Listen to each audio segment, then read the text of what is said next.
Listen to me for a moment. Just one moment before you keep scrolling, before you reach for your phone, before life pulls you back into the noise. Because what I'm about to say might be the very thing your soul has been waiting to hear. Somewhere deep inside you, there's a quiet voice. A voice that's been whispering to you for months, maybe years. A voice telling you that something has to give, that you can't keep living this way, that the person staring back at you in the mirror every morning is not the person you were meant to become. You feel it, don't you? That gentle ache behind your ribs when you lie in bed at night. That heaviness when you think about how fast another year just slipped away.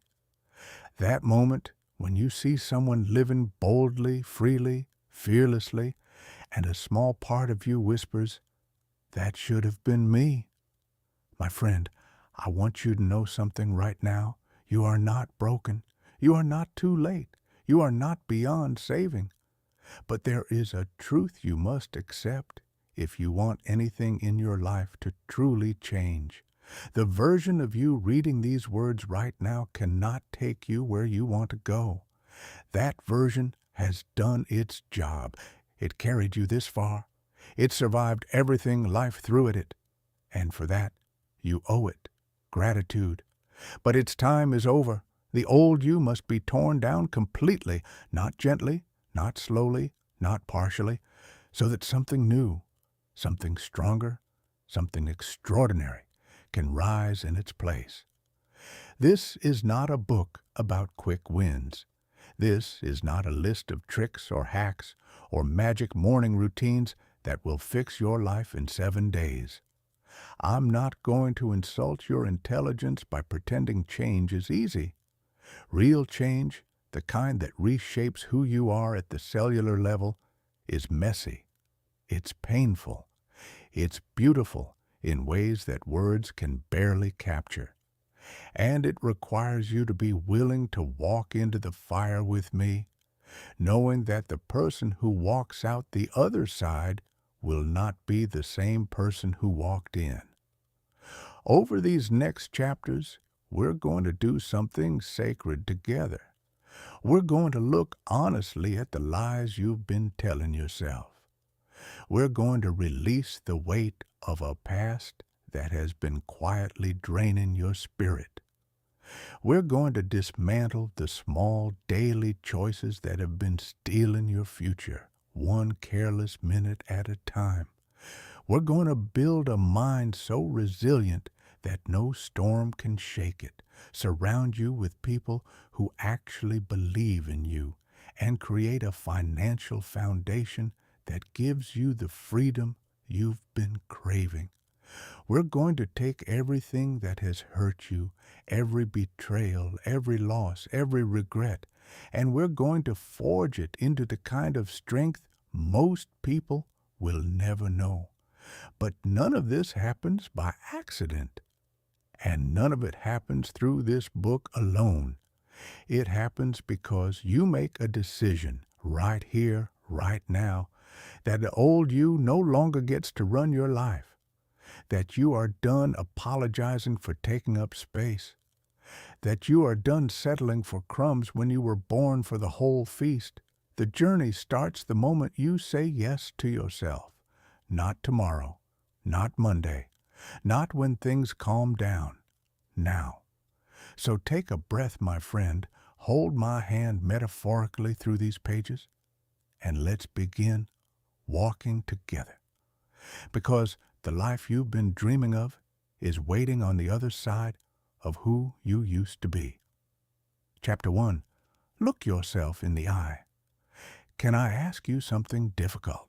When was the last time you sat alone, with no music, no phone, no scrolling, no distractions, and just looked at your own life? Not the polished version you show the world, not the highlight reel you post online, the real version, the one only you know about. Most of us have become masters of avoiding ourselves. We fill every empty moment with sound. with screens, with anything that prevents us from being alone with the quiet truth of who we've become. And honestly, I understand why. The truth is heavy.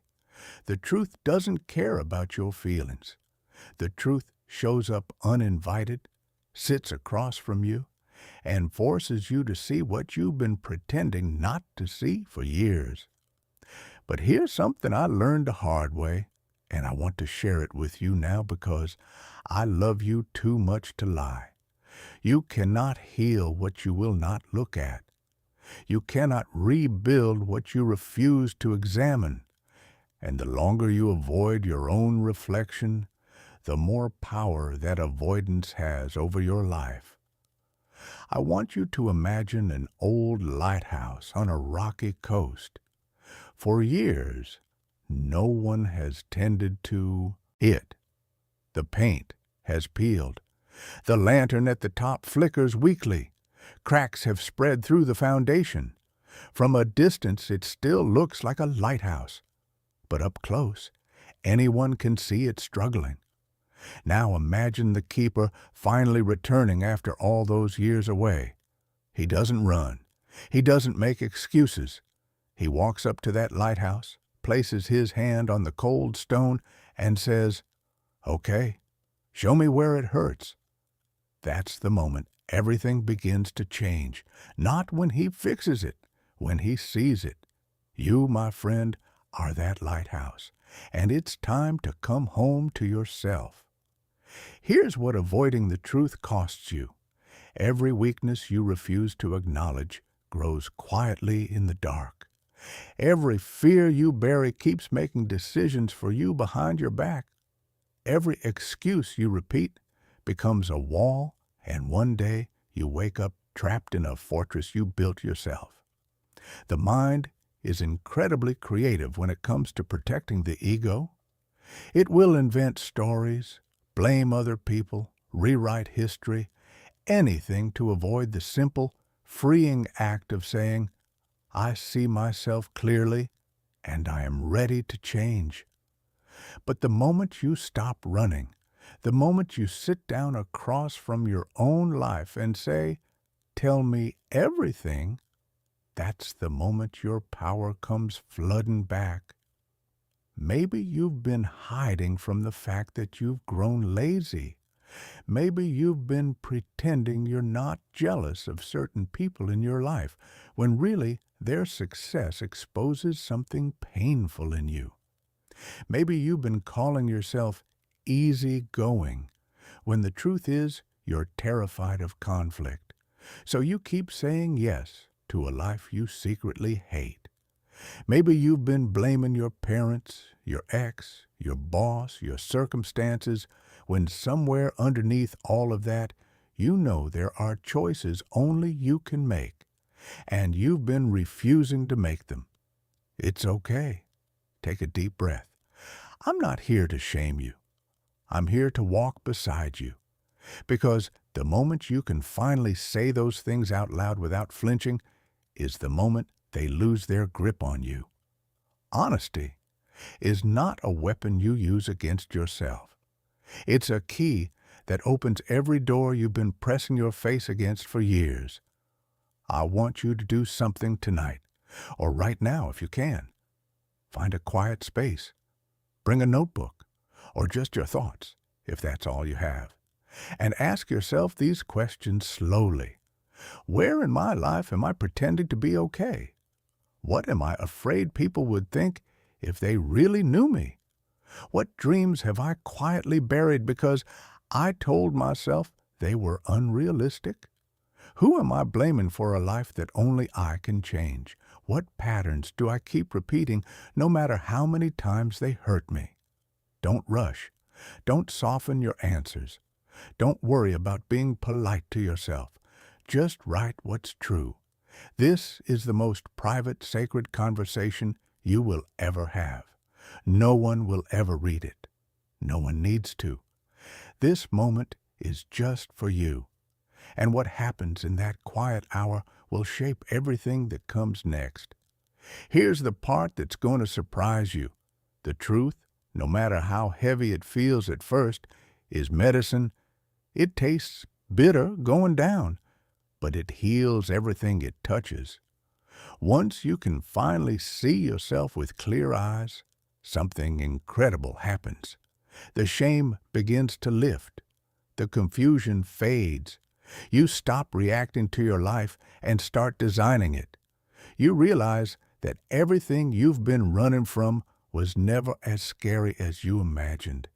It was just waiting for you to turn around and face it so it could finally let go. So make yourself this promise tonight, just between you and your own soul. No more pretending, no more polished masks, no more dressing up your wounds in pretty stories. You are going to know yourself, all of yourself, the radiant parts and the broken parts, the proud parts and the ashamed parts, and you're going to love yourself anyway, because that is the only foundation strong enough to build a new life on. And the moment the old you starts to crumble in the light of your honesty, that's not something to fear. That's something to celebrate. That is exactly the beginning we've been waiting for. Chapter 2. Lay down what you've been carrying. I want you to picture something with me. Imagine you've been walking for years, carrying a heavy backpack. Inside that backpack are stones. Some of them are small, the size of a pebble. Some of them are massive, the size of your fist. Each stone has a name. The argument with your mother that never got resolved. The friend who betrayed you in high school. The opportunity you missed because you were too afraid. The version of yourself you can't forgive. The thing that was done to you when you were too young to defend yourself. Every single experience that hurt you and never fully healed has been quietly added to that bag, and you've been carrying it everywhere, to work, to bed, into every new relationship, into every dream you try to chase. Now ask yourself, honestly, how can anyone climb a mountain with that much weight on their back? How can anyone run or dance or build something beautiful while dragging a lifetime of unprocessed pain? They can't. You can't. And that, more than anything, is why you've been feeling so exhausted lately. Not because you're weak, not because you're lazy, but because you've been doing the work of two lives, the one you're trying to live and the one you can't seem to stop carrying. Here's the most loving thing I can tell you today. It is okay to set the bag down. So many of us live our entire lives believing that our past defines us. We say things like, I'm just like this because of how I was raised. Or, I can't trust people because of what happened to me. Or, I'll never be good at love because of who hurt me first. And listen, I understand. Those wounds are real. The pain was real. What happened to you mattered. I would never minimize that. But there's a difference between honoring your story and being imprisoned by it. The first is wisdom. The second is a slow death disguised as loyalty to your own suffering. Your past is not a verdict. It's a teacher. And teachers are meant to be thanked, not married. You don't owe your pain a lifetime of obedience. You don't have to keep proving how badly you were hurt by living a small, careful life forever. The people who hurt you have already taken enough from you. Don't give them your future too. Think of walking through a thick fog at night with a small lantern in your hand. The lantern lights only a few feet in front of you. You can glance back if you need to remember the path you came from. But if you stand still and just stare at where you've been, the fog closes in and the lantern flickers. Movement is what keeps the light alive. Looking forward is what allows you to keep walking. Your past is allowed to inform you, but it is not allowed to direct you. There's a difference, and learning that difference is one of the most freeing things a human being can ever do. Let's get specific, because I don't want to give you vague advice that floats away the moment you close this book. I want you to sit down and name your stones. Write them out, one by one. Maybe one of them is resentment toward a parent who wasn't capable of loving you the way you needed. Maybe one of them is guilt over a decision you made when you were younger and didn't know any better. Maybe one of them is grief over a future you imagined that never came to pass. Maybe one of them is the version of yourself you're ashamed of, the one who made mistakes, who lost their way, who hurt people you loved. Whatever it is, give it a name. Look at it. And then, when you're ready, say out loud, "Thank you for what you taught me. I'm not carrying you anymore." I know that sounds simple. I know it might even sound naive, but there is something almost magical about giving voice to what you've been silently dragging. The mind cannot release what it has not acknowledged. Forgiveness is not pretending the wound never happened. Forgiveness is choosing to stop bleeding all over a chapter of your life that closed long ago. Forgiveness is for you. It always was. And let me say this gently but clearly. Forgiving the past doesn't mean inviting harmful people back into your life. Sometimes the most loving thing you can do for yourself is forgive them and never speak to them again. Sometimes peace requires distance. Sometimes you outgrow people, places, roles, identities, and the kindest thing you can do is wish them well from a beach you'll never return to. Protecting your future is not cruelty. It's wisdom. And anyone who needs you to keep bleeding so they can feel comfortable was never on your team to begin with. This work is not done in a single afternoon. I won't lie to you about that. Some chains have been with you so long you don't even remember who you are without them. Some grief has rooted itself so deeply you'll feel it lift in waves rather than all at once. That's okay. Letting go is not an event. It's a practice. Some days you'll loosen the grip a little. Other days the old weight will sneak back into your hands, and you'll have to set it down again, and again, and again. Every time you do, you grow stronger. Every time you do, the bag gets lighter. And one ordinary morning, months from now, you'll wake up and notice you haven't thought about that thing in days. You'll realize, almost in passing, that you're free. That's how it happens. Quietly, beautifully, almost without warning. Imagine your life without the weight. Imagine waking up and not immediately feeling the heaviness of an old story. Imagine walking into new opportunities without dragging old fears behind you. Imagine being able to love someone without making them pay for the sins of someone who came before. Imagine looking in the mirror and seeing not a record of everything that's happened to you, but a person standing fully in the present, ready for whatever comes next. That life is not a fantasy. That life is on the other side of one decision, the decision to put the bag down.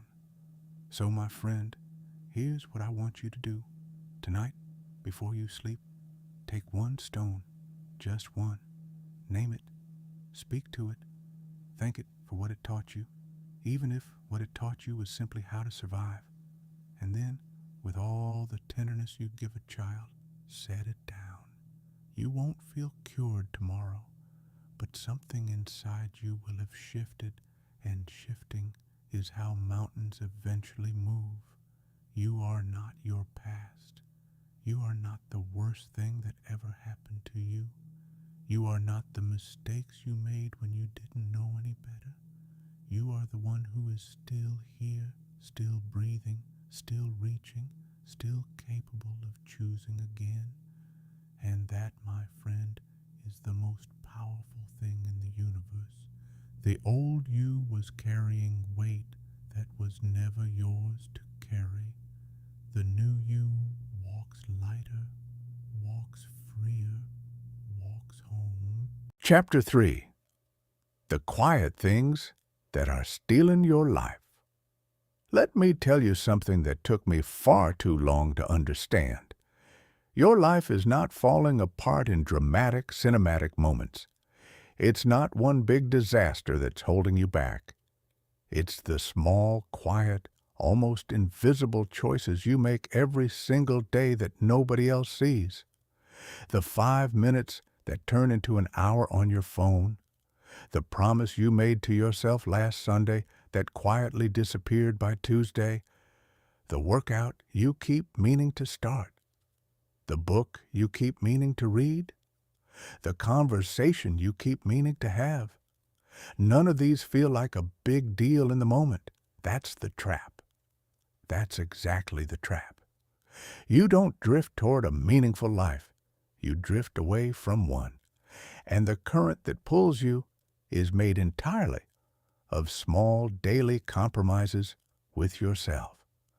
I want you to think about a river carving its way through stone. If you watched it for an hour, you'd see nothing happening. The water flows. The rock sits there. Nothing changes. But come back in 1,000 years, and you'll find a canyon so deep you can't see the bottom. The river didn't carve that canyon with one massive flood. It carved it with the same patient pressure, drop after drop after drop, year after year. Your habits are doing the same thing to your life right now.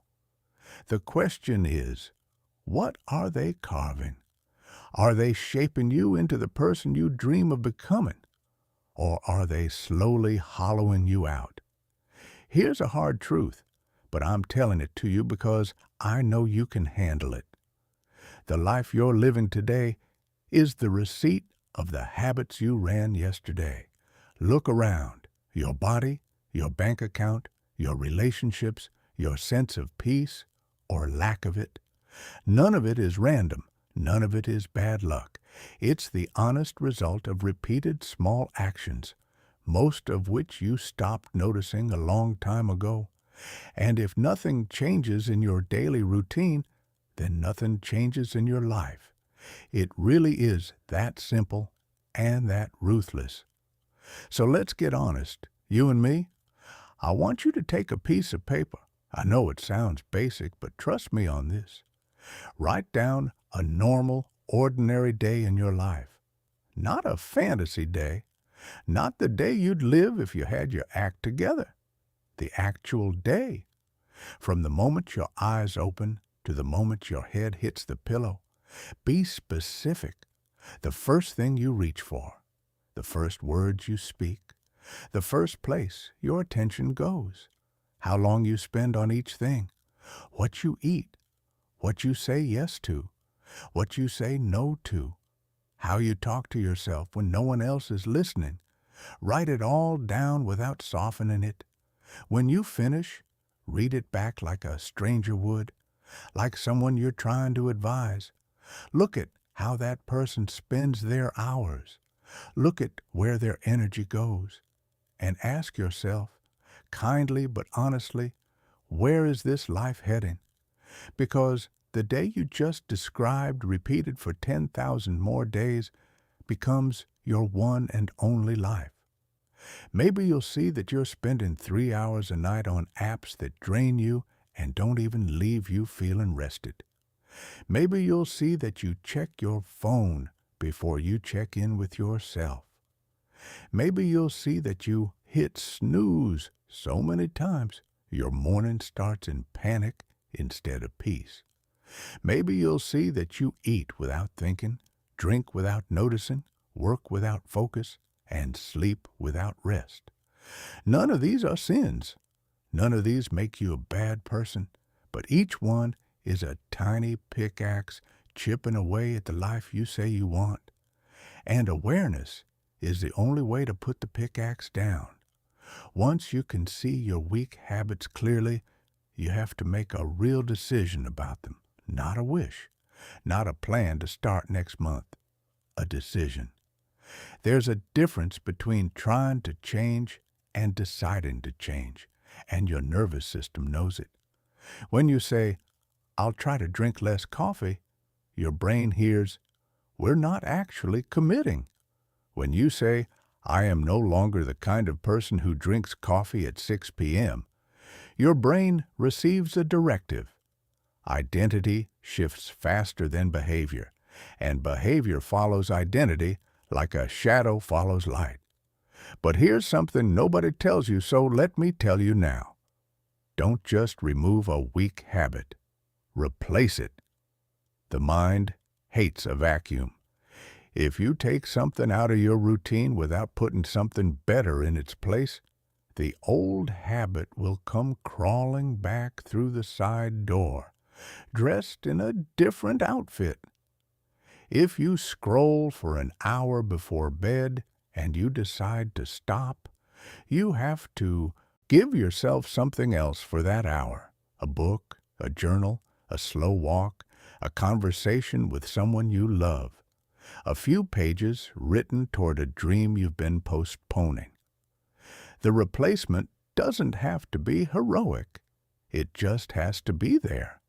Let me give you a concrete example that has changed lives. The classic morning struggle. You set your alarm. It goes off. You hit snooze. You hit snooze again. You stumble out of bed already behind, already irritated, already losing the day before it begins. Try this instead. Move your phone across the room tonight. Set your alarm. When it rings in the morning, you have to physically walk to it.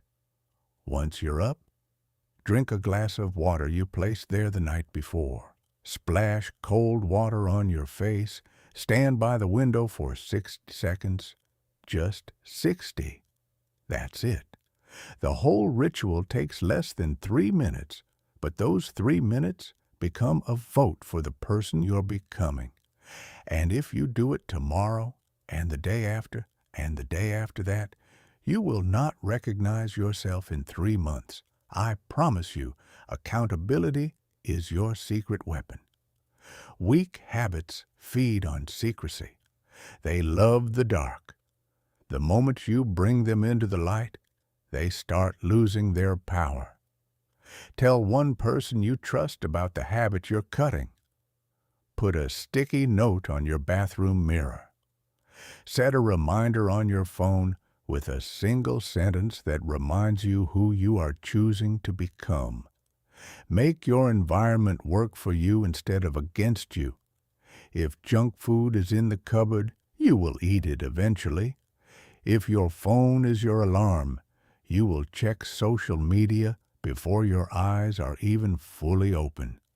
If your gym clothes are buried in a drawer, you will not work out. Design your space like you're designing a trap, and the prey is the old version of you. Now, let me prepare you for something. The first 2 weeks of changing a habit are the hardest. Your mind will scream at you to go back to the comfortable thing. It will offer you very convincing reasons. You've had a long day. You deserve a break. One time won't matter. You'll start again tomorrow. That voice is not your friend. That voice is the old you trying to survive.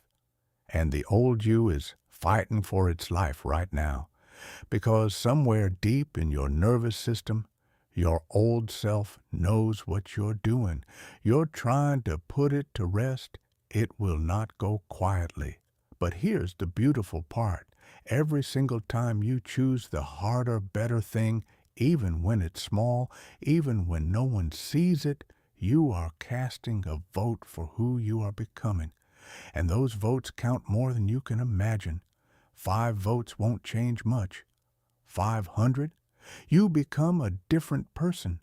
5,000? You become someone the old you couldn't have dreamed of. This is not motivation. This is mathematics. This is the quiet, patient compound interest of integrity with yourself. I want you to do something this week. Just one thing. Pick one weak habit, just one. Don't try to fix everything at once. That's a recipe for burnout and self-disappointment. Pick the habit that, if you eliminated it, would create the most positive ripple in your life. Maybe it's the late-night phone scrolling that's destroying your sleep.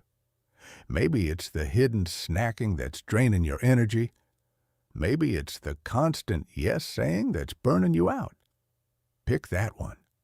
Replace it with something better.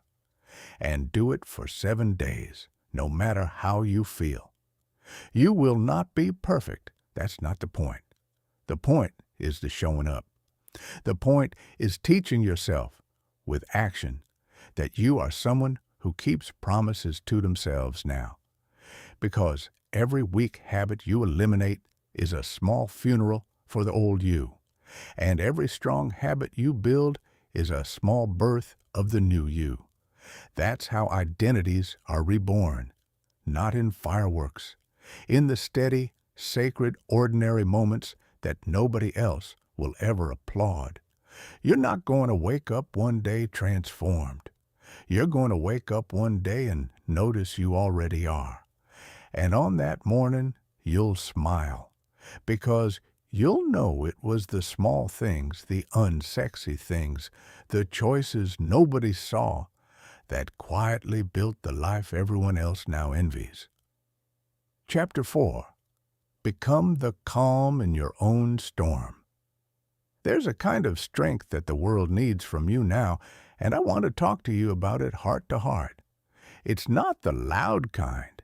It's not the angry, chest-beating, prove everyone wrong kind. The world has plenty of that, and most of it is just fear wearing a costume. The strength I'm talking about is quieter, steadier, deeper. It's the strength of someone who has decided deep in the center of themselves that no matter what comes, they will not fold. They will not run. They will not abandon themselves. I call this the warrior mindset, but maybe a better way to describe it is this. It's the strength of someone who has finally come home to themselves and isn't leaving again. Life is going to test you. I'm not saying that to scare you. I'm saying it because I love you and I refuse to lie to you. There will be seasons that will press you to the floor. People will misunderstand you. Plans will fall apart. Doors you thought were yours will close in your face. Your own mind will sometimes turn against you in the middle of the night, whispering that you're not enough, not ready, not worthy. In those moments, motivation will not save you. Motivation is a sugar high. It feels great until it doesn't, and then it leaves you stranded. What you need is something deeper. A steady inner fire that does not depend on circumstances, applause, or perfect conditions to keep burning. Building this kind of strength starts with one quiet decision that most people never make. The decision to stop running from discomfort. Read that again. Stop running from discomfort. We've been raised in a culture that treats every uncomfortable feeling like an emergency. Bored, open an app, anxious, eat something, sad, numb out, tired, quit. We've forgotten how to sit with hard things, and so hard things have become unbearable. But discomfort is not your enemy. Discomfort is a teacher disguised as a problem. Every time you choose the harder path, the conversation you've been avoiding, the workout you don't feel like doing, the project you keep postponing, the truth you keep swallowing, you are training a muscle that most people never develop. The muscle of voluntary difficulty. And that muscle is the foundation of everything strong you will ever build. Let me give you a metaphor. Picture a long-distance swimmer crossing an open channel of cold water. There are no shortcuts. There's no boat to climb into. There's no one cheering loud enough to make the cold less cold. The only thing the swimmer has is rhythm. One stroke, one breath, one stroke, one breath. The waves come. The current shifts. The mind starts to scream. But a swimmer does not stop, because the swimmer has trained not just the body, but the relationship with discomfort.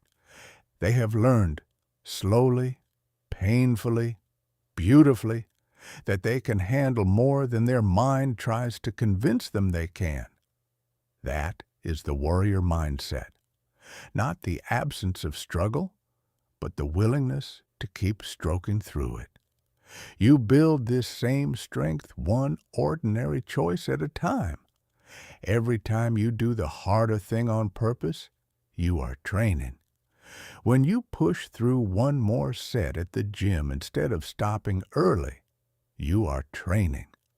When you stay focused for 15 more minutes when your brain is begging for distraction, you are training. When you have the honest conversation instead of the polite one, you are training. When you say no to a craving and yes to a goal, you are training. None of it feels like training in the moment. All of it is. The next layer of the warrior mindset is preparation. Strong people don't wait for a crisis to start building strength. They build strength quietly, daily, before they ever need it, so that when life finally tests them, they don't crumble. They rise. Read things that stretch your mind. Spend time with people who challenge you to be more, not less. Practice the small disciplines, gratitude, focus, slow breathing, intentional silence that nobody can see but everybody can feel in your presence. These aren't abstract spiritual ideas. They are armor. You forge them in peacetime, so you have them in wartime. And let me tell you, wartime always comes. For all of us. Eventually. Now, this part might be the most important thing you read in this entire chapter, so slow down with me here. The way you talk to yourself, in the silent hours when no one else is listening, is shaping the entire trajectory of your life. Your inner voice is either your closest ally or your cruelest enemy. There is no neutral. Every thought is a brick. Every brick is going somewhere, and over the years, those bricks build the room you wake up in every morning. So if your inner voice keeps saying, "You're not enough," you're going to fail. You're stupid for trying. You'll never be like them. You have to interrupt it, not gently, decisively. You have to learn to talk back to that voice the way you would talk back to anyone trying to harm someone you love. It will feel awkward at first. You'll feel like a fraud. That's normal. Confidence is not a feeling you wait for. Confidence is evidence you accumulate by doing hard things and keeping promises to yourself. Every warrior in history started out scared. The difference is they moved anyway. They walked toward the thing their mind was screaming at them to avoid. And in the walking, the fear didn't disappear. It just stopped having the final word. I want to be clear about something, because too many people get this wrong. A warrior mindset does not mean you don't feel fear. It means fear is no longer the manager of your life. Fear is allowed to ride in the car. Fear is allowed to have an opinion. But fear does not get to drive. You drive. Courage is not the absence of fear. Courage is the decision that what's on the other side of this hard thing is worth more than the comfort of staying small. And every single time you choose that, even shaking even uncertain, even with tears in your eyes, you become someone the old you couldn't recognize in the mirror. Start small if you need to.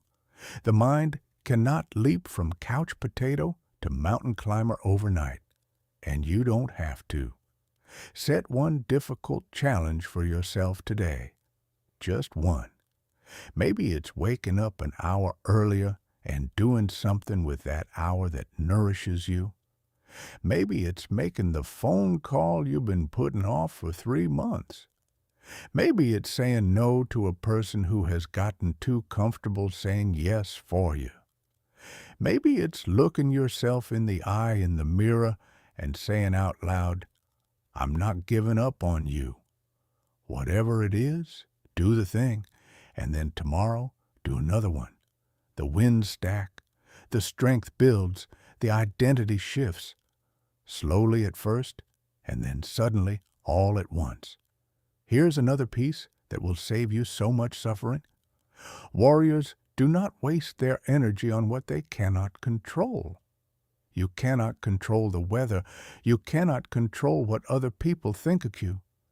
You cannot control whether someone loves you back, whether life is fair, whether the past unfolded differently.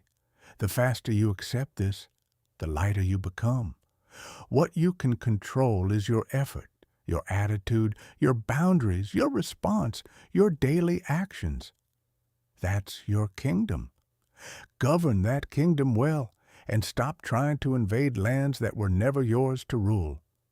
As you keep walking this path, something quietly miraculous starts to happen. Life doesn't get easier. You get stronger. The same situations that used to crush you start to feel manageable. The criticism that used to ruin your week becomes a passing breeze. The setbacks that used to send you spiraling become opportunities to practice your power. You stop feeling like a leaf in someone else's wind. You start feeling like the kind of person other people lean on in storms. The old version of you was fragile, beautiful, but fragile, easily shaken, easily wounded, easily convinced to give up. That version did the best it could with what it knew. Honor that version, thank it, and then let it rest. Because the new version of you, the one we are building together with every page, is something else entirely. The new you is unshakable. The new you knows the storms come and meets them with steady eyes. The new you does not crumble under pressure. The new you uses pressure to become even more of who you were always meant to be. Decide today, right now, not someday, that no matter what life sends your way, you will not break. You will bend, yes. You will rest when you need to, absolutely. But you will not break. You will not run. You will not abandon yourself. And from this small sacred decision, an entire new life begins to take shape. Not because the world changed, because you did. Chapter 5. The people around you are shaping you, whether you realize it or not. I want you to do something a little uncomfortable for a moment. I want you to think about the 5 people you spend the most time with. Not the people you wish you spent time with. Not the people you used to be close to. The actual humans whose voices fill your week. The texts you respond to most. The faces you see most. The conversations that take up the most space in your mind. Picture them, name them in your head, and then ask yourself a question that most people are too afraid to ask. After I spend time with each of these people, do I leave feeling more alive, or do I leave feeling smaller? Take your time with that. Don't rush past it. Because the answer to that question is quietly designing your future right now, with or without your permission. Here's something I've come to believe with everything in me. You cannot heal in the same environment that broke you. You cannot grow into someone new while staying surrounded by people who only know how to relate to the old you. You cannot keep watering a garden in soil that's been poisoned and wonder why nothing beautiful is growing. The people, the conversations, the digital noise, the daily energy you swim in, all of it is shaping you in ways you can barely measure. Whether you realize it or not, you are slowly becoming an average of your environment. And if your environment is built on gossip, complaint, fear, jealousy, and small thinking, you are quietly absorbing all of it like a sponge soaking up dirty water. I know how hard this part is. Trust me, I know. We crave connection. We're wired for it. The fear of being alone is one of the oldest fears the human heart has ever known. Nobody wants to feel like the strange one at the family table, or the one who walked away from the friend group, or the one who suddenly stopped showing up. So we stay. We stay in conversations that drain us. We stay in friendships that haven't fit us in years. We stay in family dynamics that keep us small because the alternative feels like loss. But here is what I need you to understand, gently and clearly. Not everyone who has been part of your story is meant to be part of your future. Some people came in to teach you something. Some came in to break something open in you so growth could finally happen. And some came in for one chapter, and you've been forcing them into the whole book.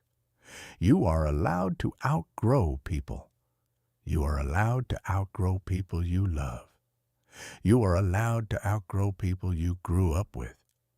You are allowed to outgrow people who never did anything technically wrong, but who, for some reason you can't fully explain, just don't fit who you're becoming.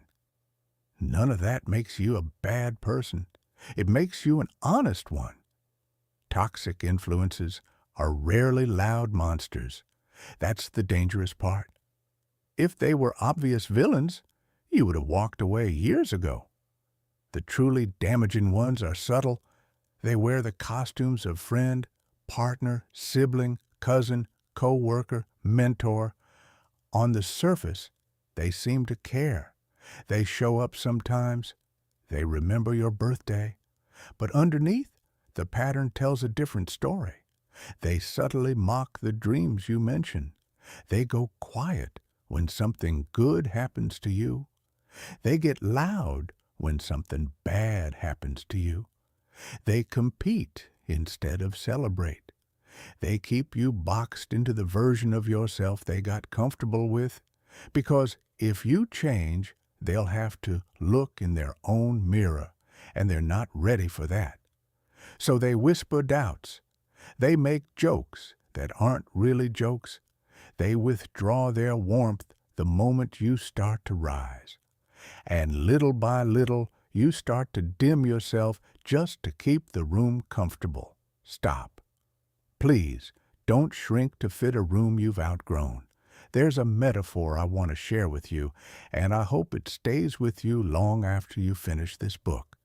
Imagine you are a small fire, a tender, beautiful, brand new fire trying to grow into a roaring flame. Some people, when they sit beside your fire, bring oxygen. They breathe life into you. You burn brighter when they're near. Other people, without even realizing it, sit on top of your flame. They don't mean to put you out. They just take up so much room with their negativity, their fears, their unhealed wounds, that there's no oxygen left for you to grow. You can love them. You can wish them well. But you cannot keep letting them sit on your fire and then wonder why you feel so cold inside. Cutting off toxic influences does not have to be dramatic. It does not require a big confrontation. It does not require speeches, accusations, or ceremonies. Sometimes it's as quiet as choosing to text back later instead of immediately. Sometimes it's choosing not to share the next chapter of your life with the people who couldn't handle the previous one. Sometimes it's simply walking out of a conversation and choosing not to walk back in. You don't owe anyone an explanation for protecting your energy. You really don't. Anyone who demands one was probably part of what was draining it. And listen, this isn't only about people. Your environment includes everything you absorb every day. The shows you watch, the accounts you scroll, the voices in your earbuds, the articles your eyes graze over. If you spend 3 hours a day consuming content that makes you anxious, jealous, or fearful, you are paying a price you cannot see yet. The mind is a receiving instrument. It treats every bit of information like a tiny instruction. Feed it stories of betrayal, anger, drama, comparison, and that becomes the lens you start seeing the world through. Feed it stories of growth, possibility, courage, and discipline, and slowly, almost without noticing, your inner world starts to align with that. Cleaning up your mental diet is not a small thing.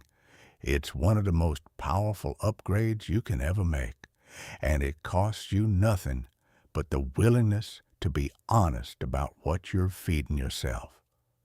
Now, let's talk about the guilt, because I know it's there. So many people stay in environments that hurt them because they feel guilty about leaving.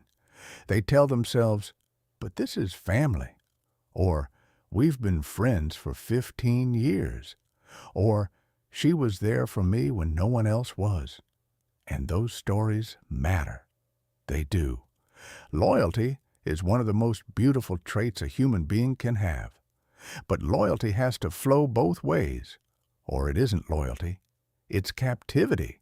If someone consistently disrespects your dreams, mocks your boundaries, talks behind your back, drains your energy, and keeps trying to pull you back into a smaller version of yourself, then staying loyal to them is being disloyal to yourself. And the most important relationship of your life, the one you can never escape, the one that will be with you on your last day, is the one you have with yourself. Honor it. You are not responsible for saving anyone.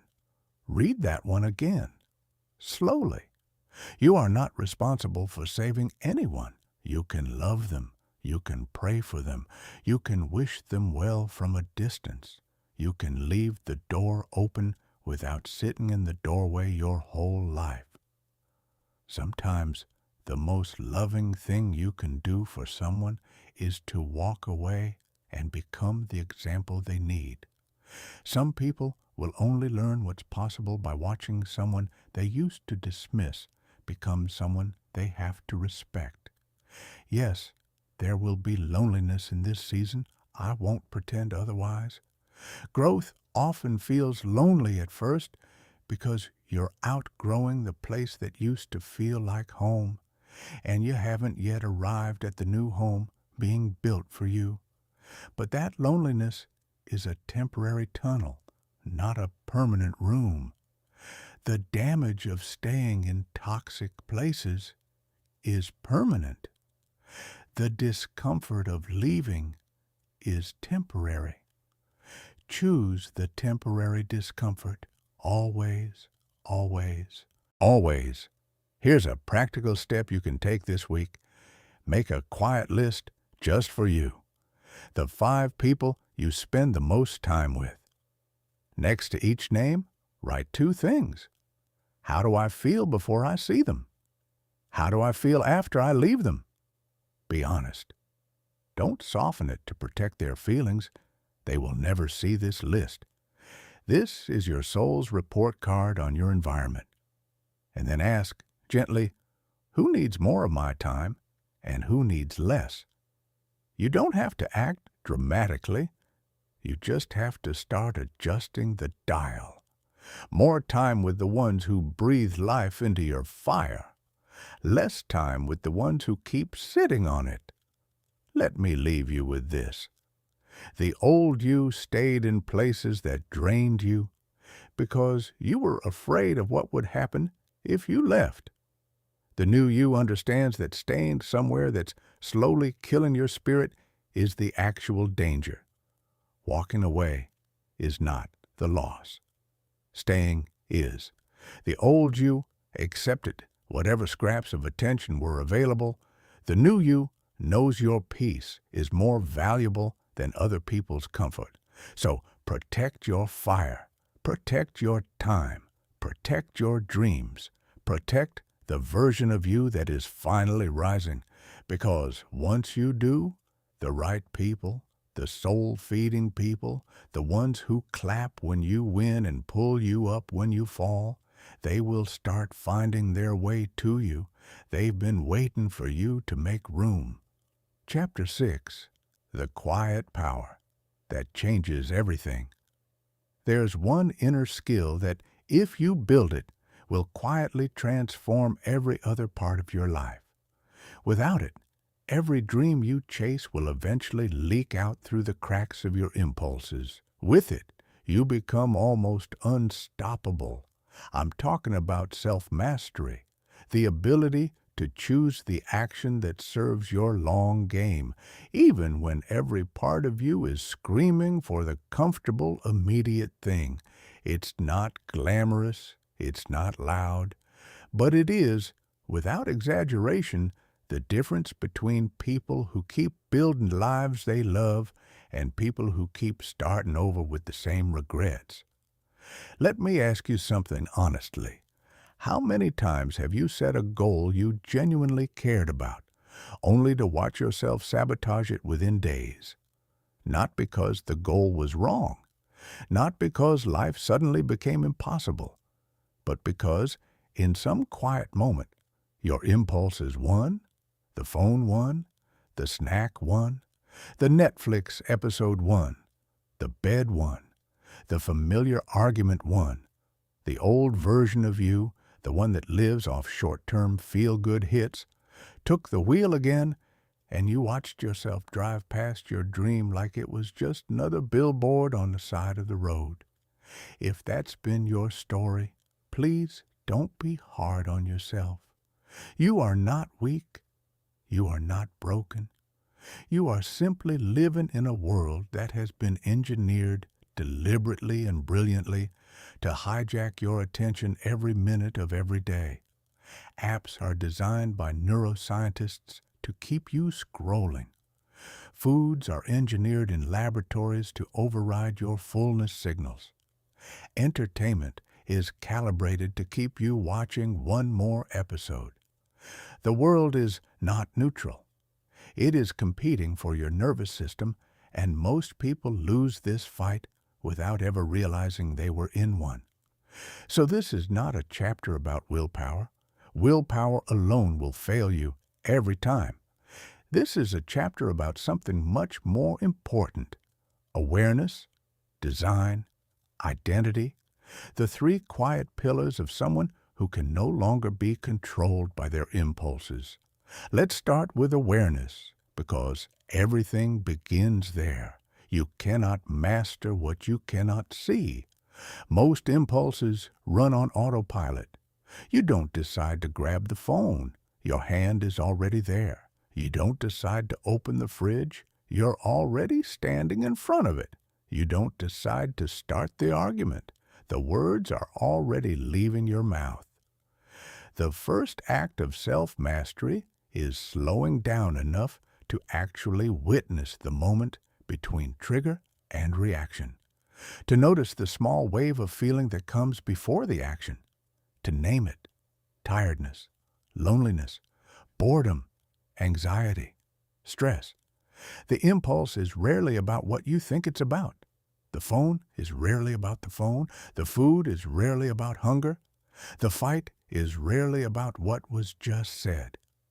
There's almost always a deeper feeling underneath that's looking for relief, and your impulse is the cheapest, fastest answer it has learned to reach for. Once you can see the pattern, you can interrupt it.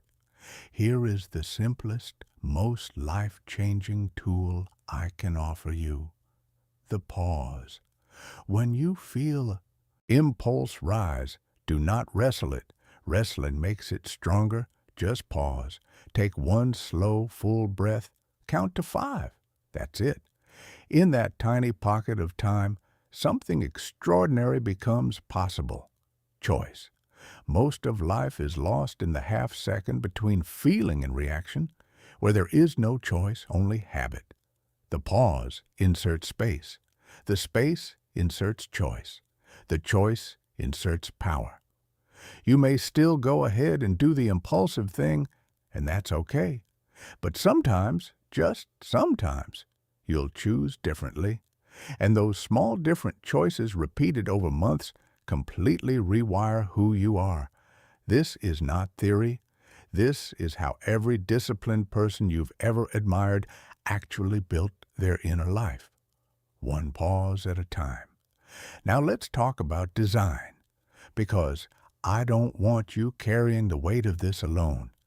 Here is a truth that will save you a lot of suffering. Self-mastery is not about being stronger than your environment. It's about designing an environment that doesn't constantly require you to be a hero. If junk food is in your kitchen, you will eat it eventually. If your phone is on your nightstand, you will scroll before you sleep and the moment you wake.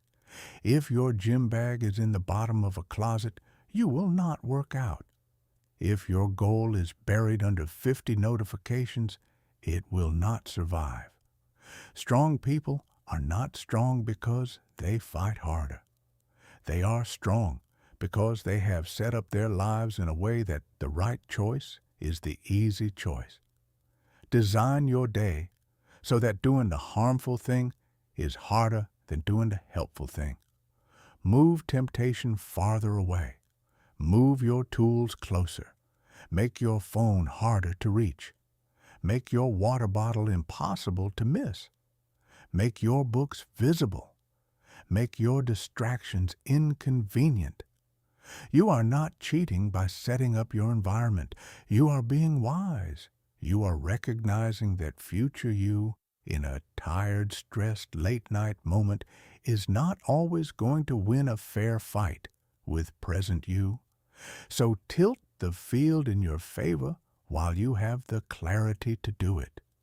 Now we come to the deepest part, and I want you to listen with both your mind and your heart. Self-mastery is, in the end, an identity issue.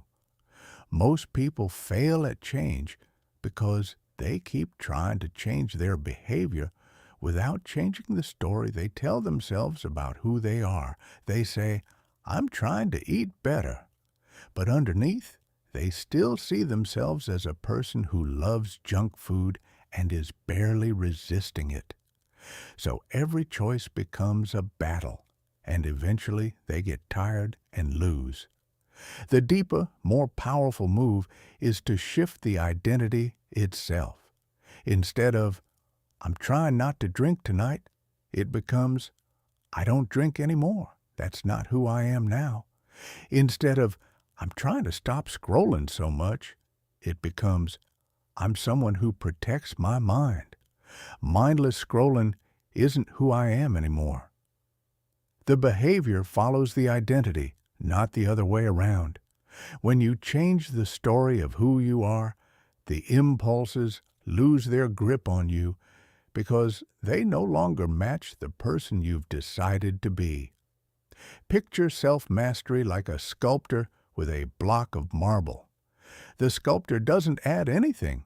The sculptor removes. Every careful chip of the chisel takes away what isn't the statue, slowly revealing what was always inside the stone. That's what self-mastery does. It doesn't add a new you. It chips away at everything that isn't you. Every time you pause instead of react. Every time you choose the long game over the short hit. Every time you say no to something that would have owned you yesterday, you are not becoming someone artificial. You are uncovering who you actually were under all the noise. The statue was always inside the stone. Your true self was always inside the impulses. Self-mastery is just the patient process of revealing it. You will slip. Of course you will. There is no version of this journey where you walk a perfect line. The goal is not perfection. The goal is the relationship. Each time you slip and choose to come back, you are teaching yourself something incredibly important. That setbacks are not the end. That coming back to yourself is always available. That you can fall 5 times and still be the person who got up 6. The people who eventually master themselves are not the ones who never fell. They are the ones who built such a kind, steady relationship with themselves that falling didn't shake the foundation. Real freedom, the kind worth chasing, is not the freedom to do whatever you feel like in any given moment. That kind of freedom is actually slavery in a costume. Real freedom is the power to choose your actions with clarity and purpose, even when your feelings are pulling you somewhere else. It's the freedom of someone who can sit with hunger without panicking, sit with boredom without scrolling, sit with sadness without numbing, sit with disappointment without lashing out. That kind of freedom is rare in this world, and it is yours to build. One quiet pause, one small choice, one new identity statement at a time. The old version of you lived on autopilot, reactive, easily pulled, run by feelings that came and went like weather. The new version of you is something else. Deliberate, steady, calm under pressure, trustworthy to yourself first. And when you become trustworthy to yourself, something amazing happens. You finally start to like the person you are becoming, not because you're proud in some arrogant way, but because you can feel in your bones that you are no longer betraying yourself 1,000 small times a day. And that, my friend, is the real beginning of peace. So today, just today, choose one moment to practice, one pause, one small no to an impulse that has owned you for years, one small yes to the long game version of yourself. That single choice will not change your life, but it is a vote, it is a brick, it is a chip of the chisel, and the statue is closer than you think. Chapter 7. The blank page is a gift, not a curse. There is a moment in every real transformation that almost no one talks about, and I want to talk about it with you now, because if you don't see it coming, it can knock you off course. It's the moment after you've started letting go, after you've faced some hard truths, after you've put down some of the weight, after you've stepped back from people and patterns that were quietly draining you. There you are, standing in the middle of your own life, and suddenly you notice something unsettling. It's quiet, maybe too quiet. The drama is gone. The familiar weight is gone. The constant noise that used to fill your head is gone. And instead of feeling free, you feel something you didn't expect. You feel exposed. You feel like you're standing on a beach with no map, no plan, no script for what comes next. And a small voice inside you whispers, "Now what?" My friend, that empty feeling is not a problem. That feeling is a doorway. You are standing on what artists, designers, and dreamers have always called the most powerful place in the world. The blank page. And the blank page is not a curse. It's the most generous gift you've been given in years. Most people never get here. They keep their lives so cluttered, so reactive, so busy that they never have to face the freedom of starting fresh. But You are here, and what you do in this blank space will shape the next decade of your life. Let me tell you the truth about starting from zero, because the world has lied to you about it. The world makes zero sound like failure, like rock bottom, like you've lost everything. But zero, real zero, is actually the cleanest, most honest place a person can stand. Zero means there is nothing left in your life that doesn't belong to you. No leftover obligations from a past version of yourself. No commitments you made out of fear. No relationships that quietly consume you. No habits running in the background like apps you never installed. Just you. Just the blank page. Just the quiet question. Now that I get to choose, what do I actually want to build? Here's the part that most people miss. They get to the blank page and immediately try to fill it with whatever shiny thing comes to mind. They jump from idea to idea. They copy someone else's life. They chase whatever is trending, and then 6 months later, they wonder why their new life feels just as exhausting as the old one. The blank page is not for filling. The blank page is for designing. There's a profound difference. Filling is reactive. Designing is intentional. And the new you, the one we are building together, is not in the business of reacting anymore. The new you is in the business of designing on purpose. So how do we start? Vision first, always. Before any plan, any goal, any strategy, you need a vision. And I don't mean a vague, I want to be happy and successful. That's not a vision. That's a Hallmark card. I'm talking about a deep, vivid, almost cinematic picture of the life you actually want to wake up inside. Find a quiet hour. Yes, a whole hour. Not 5 rushed minutes between meetings. An actual hour. Sit down with a notebook, or just close your eyes if writing isn't your thing, and imagine yourself 5 years from now living a life you would build on purpose.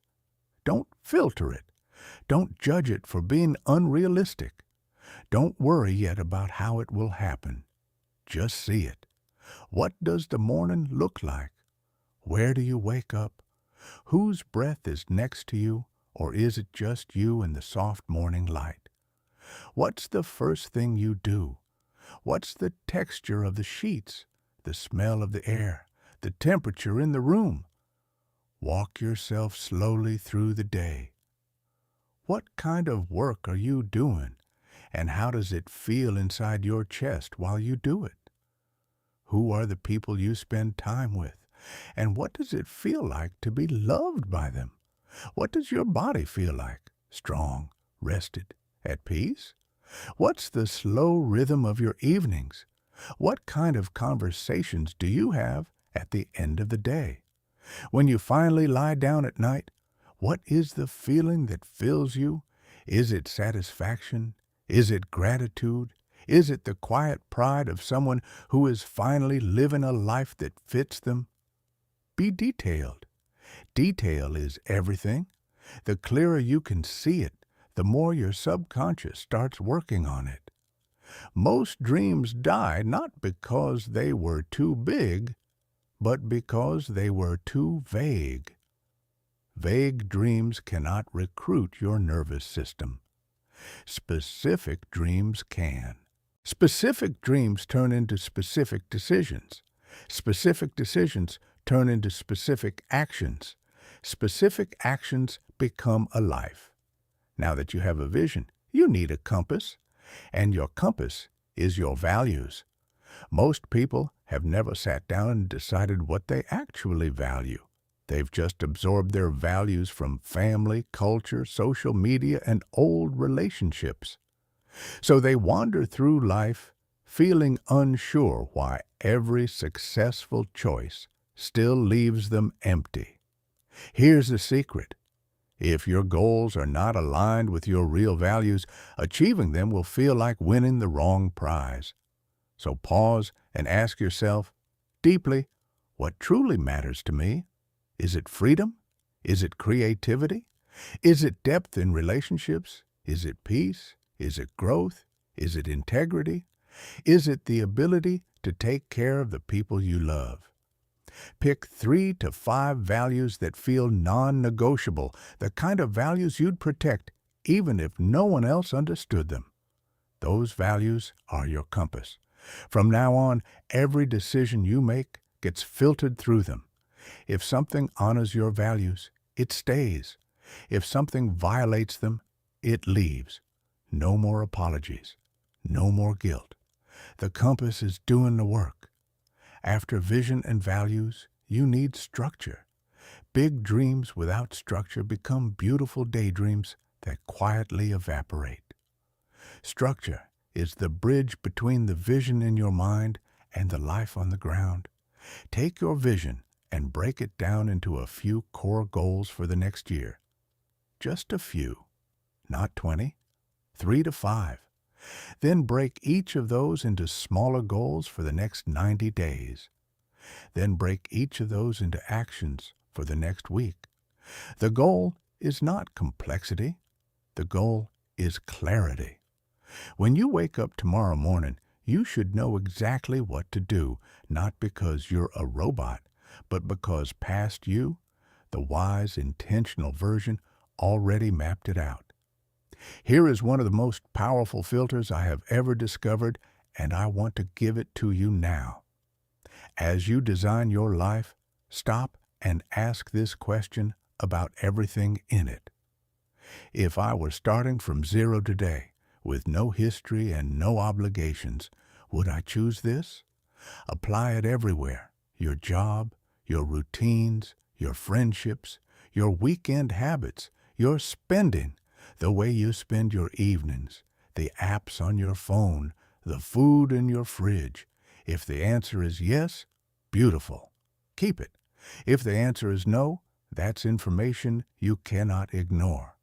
You don't have to act today, but that no is a quiet message from your future telling you what doesn't belong anymore. Most lives are not built. They are inherited. The new you is going to do something different. The new you is going to build on purpose from scratch. Don't underestimate environment in this design. The space around you is shaping you whether you notice it or not. If your room is cluttered, your mind is cluttered. If your space is full of reminders of who you used to be, you'll keep slipping back into who you used to be. So treat your environment like a sacred ally. Clear what doesn't belong. Add what reminds you of where you're going. Books that stretch your mind. A small symbol on your desk that reminds you of your vision. A photo. A phrase you wrote on a card. A clean corner where you can sit and think. You don't need money to design your environment. You need intention. Now, please listen to me carefully here, because this is where most people lose the magic. Designing your life from zero does not mean rebuilding it overnight. You are not constructing a fast food restaurant. You are growing something more like a forest. Forests do not appear in 3 weeks. Forests appear because someone planted small seeds and refused to dig them up to check on their progress every morning. Patience is the silent ingredient in everything beautiful. So start small, but start now. Change one thing this week, then another next week, then another the week after that. Each small intentional change is a brick. Each brick is a brick. The cathedral is being built, even when you can't see it yet. There's a feeling that starts to come over you as you do this work, and I want to prepare you for it, because it's one of the most healing feelings a human can know. It's the feeling of authorship, the quiet, almost holy realization that your life is no longer happening to you. It's being shaped by you. You stop drifting. You start steering. You stop waking up to whatever the day decides to throw at you. You start waking up to the day you decided to build. The old you was a passenger in your own life, holding on as the vehicle was driven by old habits, old expectations, and old voices. The new you is in the driver's seat, hands on the wheel, eyes on the road, heart pointed somewhere meaningful. This blank page in front of you is not empty. It's full of possibility. It's full of futures that have been waiting for you to decide who you are. Fill it with care, fill it with vision, fill it with values, fill it with the small intentional decisions of someone who is finally awake to the truth that this life, this one, the only one, is yours to design. Don't waste it living someone else's idea of success. Build a life that fits you, a life that, when you describe it in 5 years, makes the small voice inside your chest say, "Yes, this is what I was reaching for." That is the only success worth having. Chapter 8. The Sacred Architecture of an Ordinary Day. If I could give you only one piece of practical wisdom from this entire book, it would be this. Stop chasing the big breakthrough. Start protecting the small day. Because here's the secret almost no one wants to hear. Your life is not built in the moments you remember. It's built in the moments you don't even notice. The cup of coffee at 6 in the morning, the small choice between the gym and the couch, the 15 minutes you spend reading instead of scrolling, the way you talk to yourself in the shower, the first thought you allow into your mind in the morning, the last thought you allow into your mind at night. Most people are obsessed with the cathedral and ignore the bricks. But the cathedral is nothing more than a long, patient sequence of bricks placed on top of each other with care. Your life is exactly the same. Daily routines are the sacred architecture of an ordinary day. They are the invisible structure that holds everything else up. When your routines are weak, scattered, or accidental, your whole life feels like it's running on a tired engine, sputtering forward by sheer force of will. When your routines are strong, intentional, and aligned with the life you're trying to build, something incredible happens. Progress becomes automatic. You stop needing motivation because motivation was never reliable anyway. You stop relying on willpower in critical moments because the routine has already done most of the heavy lifting before the moment arrives. Your routines become the kind of friend who shows up early, stays late, and never lets you down, even on the days when you're convinced you can't keep going. Imagine a small lighthouse keeper on a quiet coast. She doesn't wake up each morning and ask, "Should I light the lamp today?" She doesn't wait for inspiration. She doesn't check whether she feels like it. The boats out at sea need that light, and so she does what she has always done. She climbs the stairs, she fills the lamp, she trims the wick, she lights it, and the light is on. Not because she felt like it, but because she has built a life where the light goes on regardless of how she feels. That is what a strong routine does for you. It takes the question out of the equation. The light goes on. The work gets done. The promise to yourself is kept. Not because the day was easy, because the system was decided long before the day began. Let's talk about your morning, because the way you begin the day is the rehearsal for the entire day. If your first hour is rushed, panicked, reactive, with your face in a phone before your feet even touch the floor, you have already given the day permission to run you. You are catching up before you've even started. Compare that to a different first hour. You wake up before the world reaches for you. You drink a glass of water. You move your body, even just a little. You take a few slow breaths. You say something kind to yourself, out loud or in your head. You spend a few minutes reading something that lifts you or writing something that clears you. You decide your top 1 to 3 priorities for the day before the world tries to decide them for you. None of this needs to take more than 30 minutes, but those 30 minutes change the rest of the 16 hours. They are not separate from your life. They are a tiny declaration of who is in charge today. Either you are or the noise is. Choose carefully. Now let's talk about your evenings, because this is the part most people get wrong. The evening sets up the next morning. If your evening is chaotic, your next day starts behind.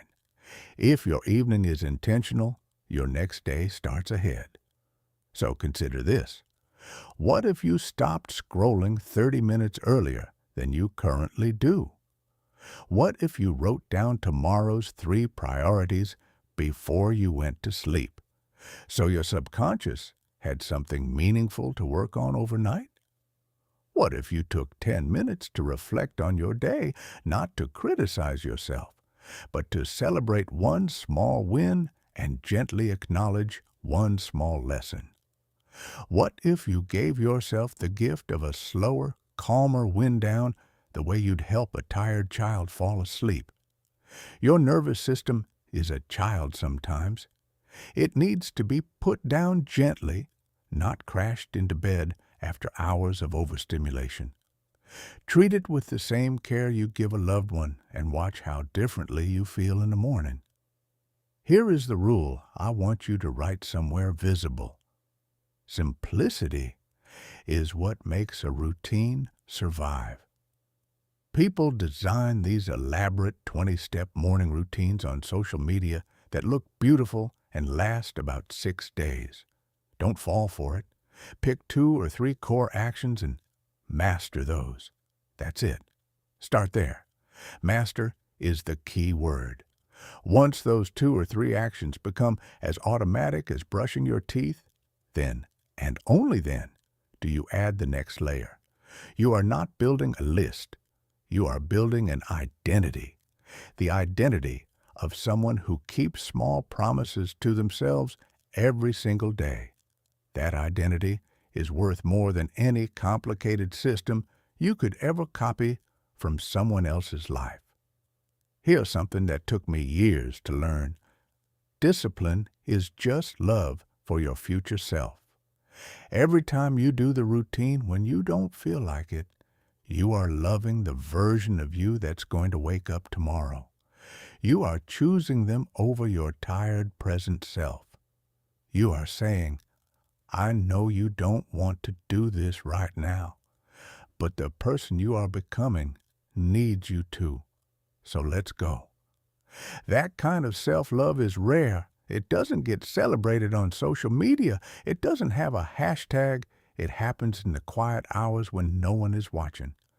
But it is the most healing form of love a human being can practice on themselves. It is how you slowly, gently, undeniably teach your nervous system that you can be trusted. And once you can trust yourself, your entire inner world changes. Now, I know what some part of you is saying. But what about when life gets crazy?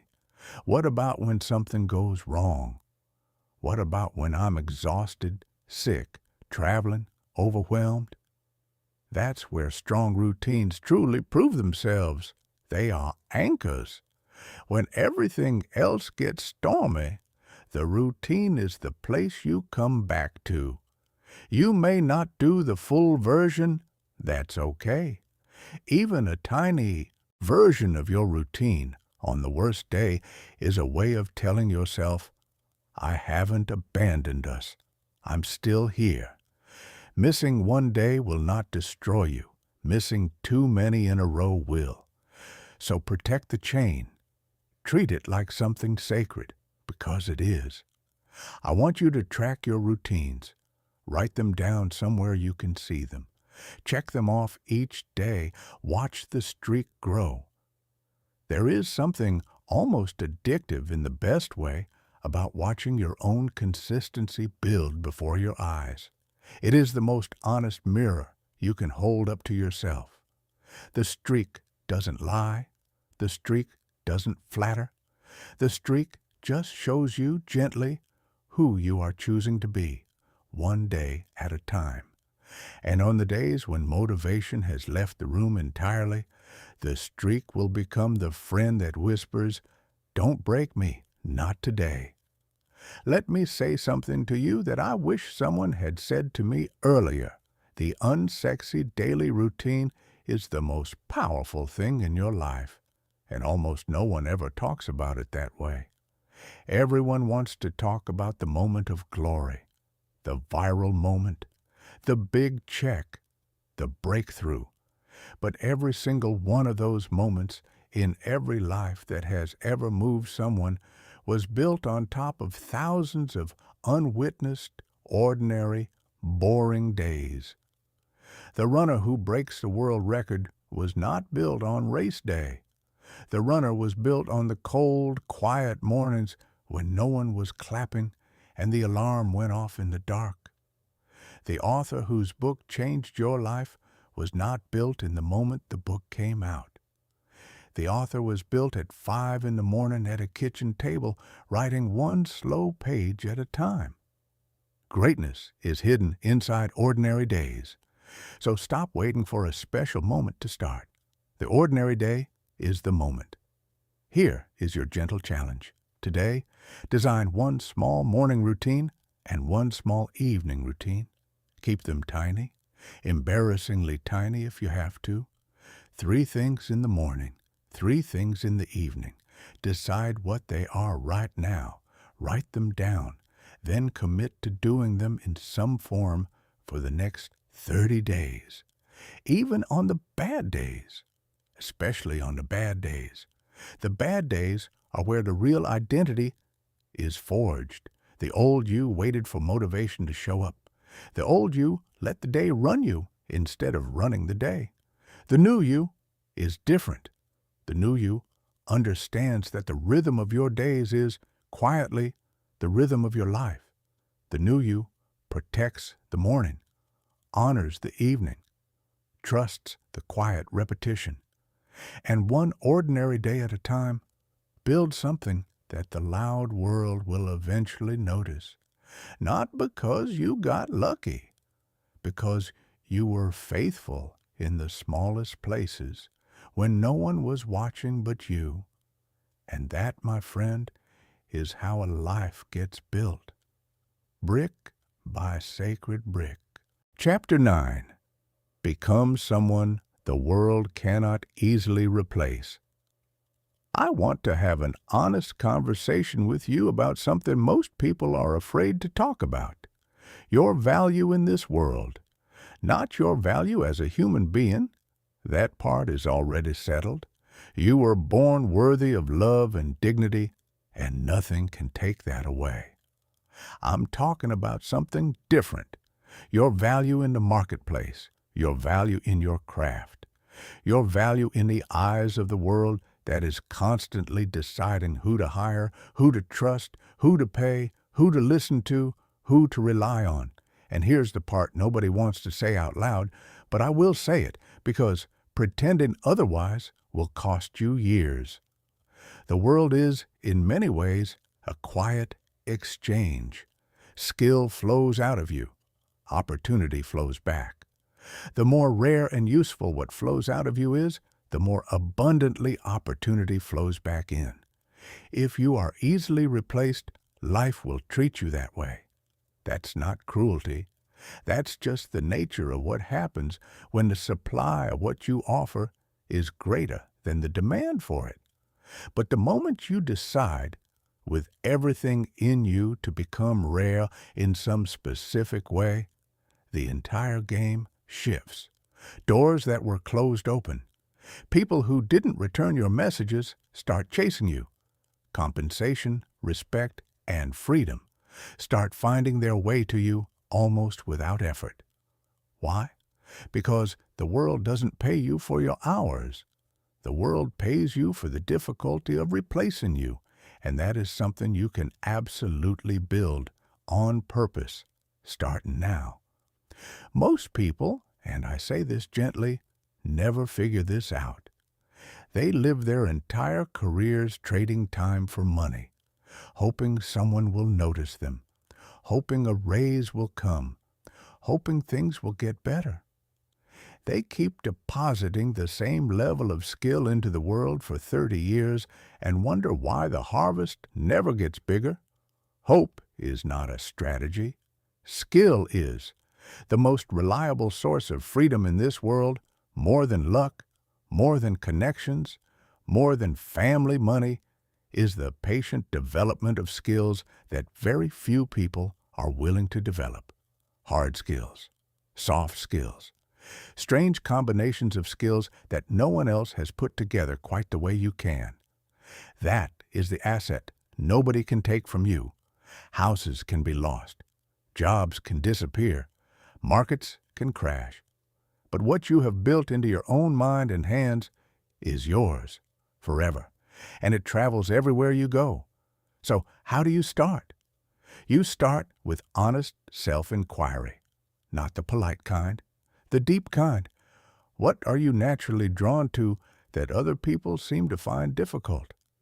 What do friends, family, or co-workers come to you for, even when they don't realize they're doing it? What problems do you find yourself solving without being asked? What kind of conversations do you lose hours in without noticing the time pass? These are clues.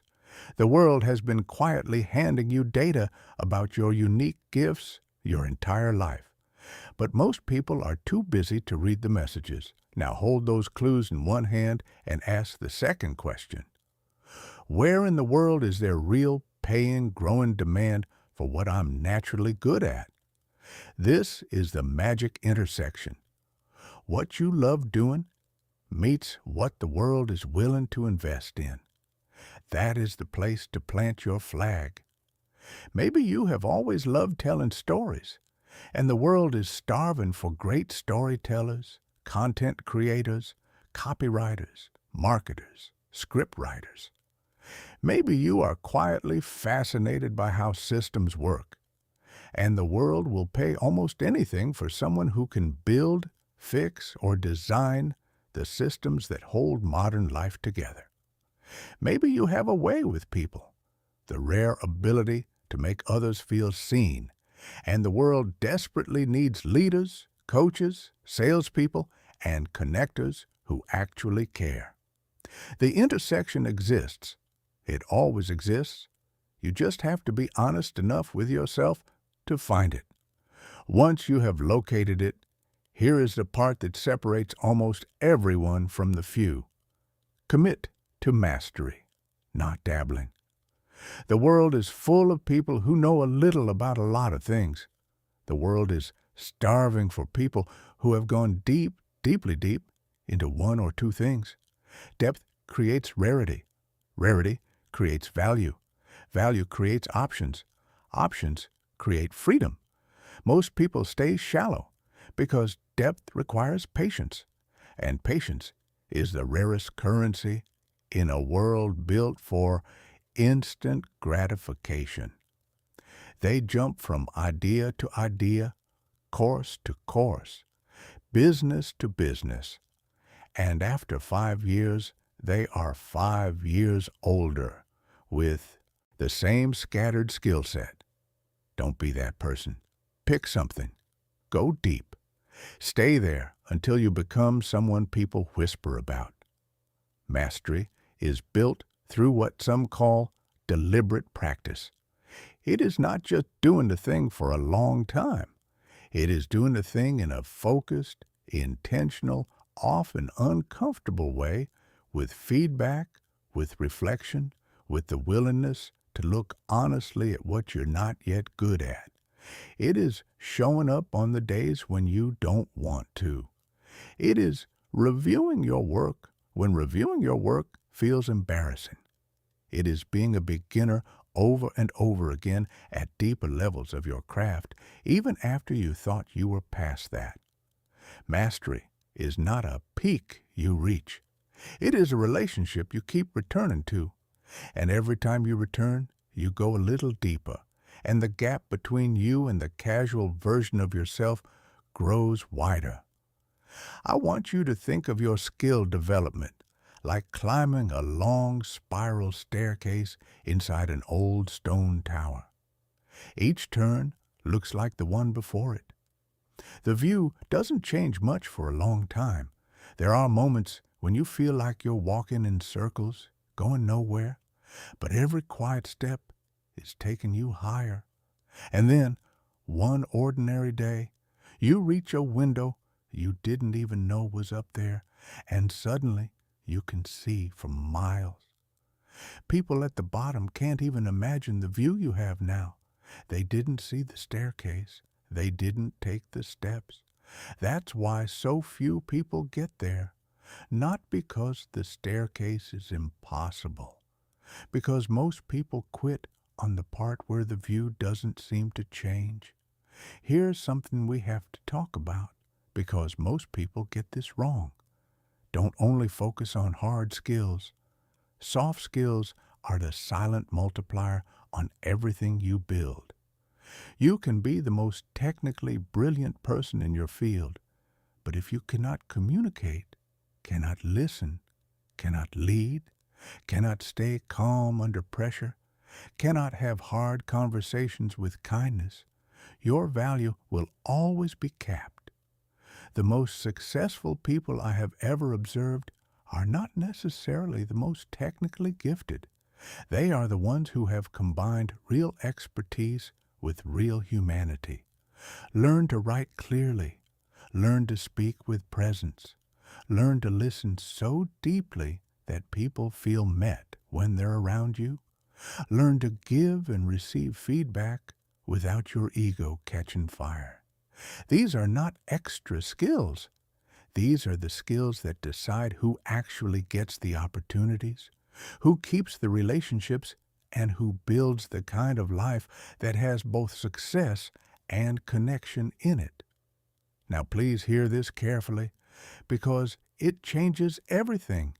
You are not behind. I know you sometimes feel like you are.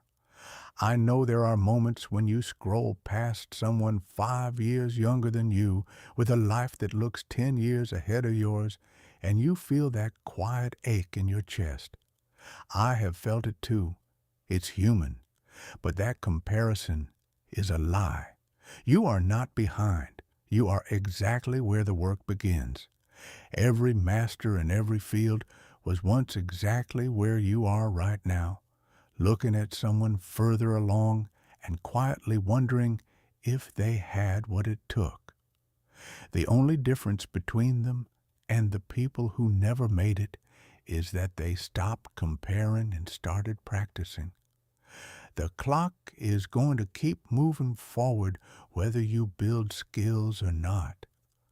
5 years from now, you will be 5 years older either way. The question is, will you also be 5 years better? Test what you're learning in the real world. This part terrifies people, but it is the part that grows you the fastest. Theory without application is hollow. So take on small projects. Volunteer your skill where it can make a difference. Freelance, even for free at first, just to put your work into a real context with real feedback. Build something, ship something, send the work out. The first time it will be embarrassing. So will the 10th. By the 100th, you will be unrecognizable from the person who started. There is a kind of confidence that can only be earned by doing imperfect work in public over and over until your hands learn what your mind has been studying. There is a mindset shift here that I want to give you, because it changes the whole conversation about value. Stop asking, "What can I get?" Start asking, "What can I give?" The people who build the most abundant lives I have ever known are obsessed not with extraction, but with contribution. They wake up thinking, "How can I make someone's life better today through what I'm becoming great at?" And almost as a side effect, the world rewards them again and again in ways that feel almost magical. This is not naive idealism. This is one of the most practical truths of how a meaningful career, business, or craft is built. Generosity at scale is one of the most powerful forms of leverage in this world. People can sense it. People remember it. People come back to it. Building your skills is not about working until you collapse. It is about building leverage. When your skills are rare and real, you stop fighting for scraps. You stop accepting whatever someone is willing to give you. You start choosing. You choose your clients. You choose your projects. You choose your hours. You choose your collaborators. You choose your peace. That is freedom in its truest, most practical form. And it does not come from luck. It comes from the patient, faithful, often invisible work of becoming someone the world cannot easily replace. So today, I want you to ask yourself one quiet, honest question. If I committed to mastering one skill for the next 2 years, like really, deeply, embarrassingly committed, what would that skill be? What would it open in my life if I became truly, undeniably good at it? Don't answer in 5 seconds. Sit with it. Walk with it. Let it follow you for a few days. The answer is already inside you, and the moment you commit to it, the spiral staircase begins. You won't see the view yet. That's okay. Just take the first step, then take another. The window is up there. It is closer than you think. Chapter 10. Build a quiet fortress around your money. Let me begin this chapter with a deep breath, because I know money is one of those topics that brings up a lot of emotion in people. Shame, anxiety, old family wounds, memories of moments when there wasn't enough, stories you absorbed when you were too young to question them. If any of that is rising in you right now, just notice it, gently. You are not alone in feeling this. Most people carry quiet financial wounds they have never spoken out loud. So take a breath with me. We are going to walk through this together with kindness, but also with the honesty you deserve. Because here's the truth. You cannot fully rebuild yourself while your finances are quietly crumbling underneath you. Money does not buy meaning, but a life of constant financial stress will steal your peace, your sleep, your creativity, and eventually your sense of who you are. You deserve more than survival. You deserve a quiet fortress of stability built on choices you understand and control. Let's start with a truth that frees a lot of people.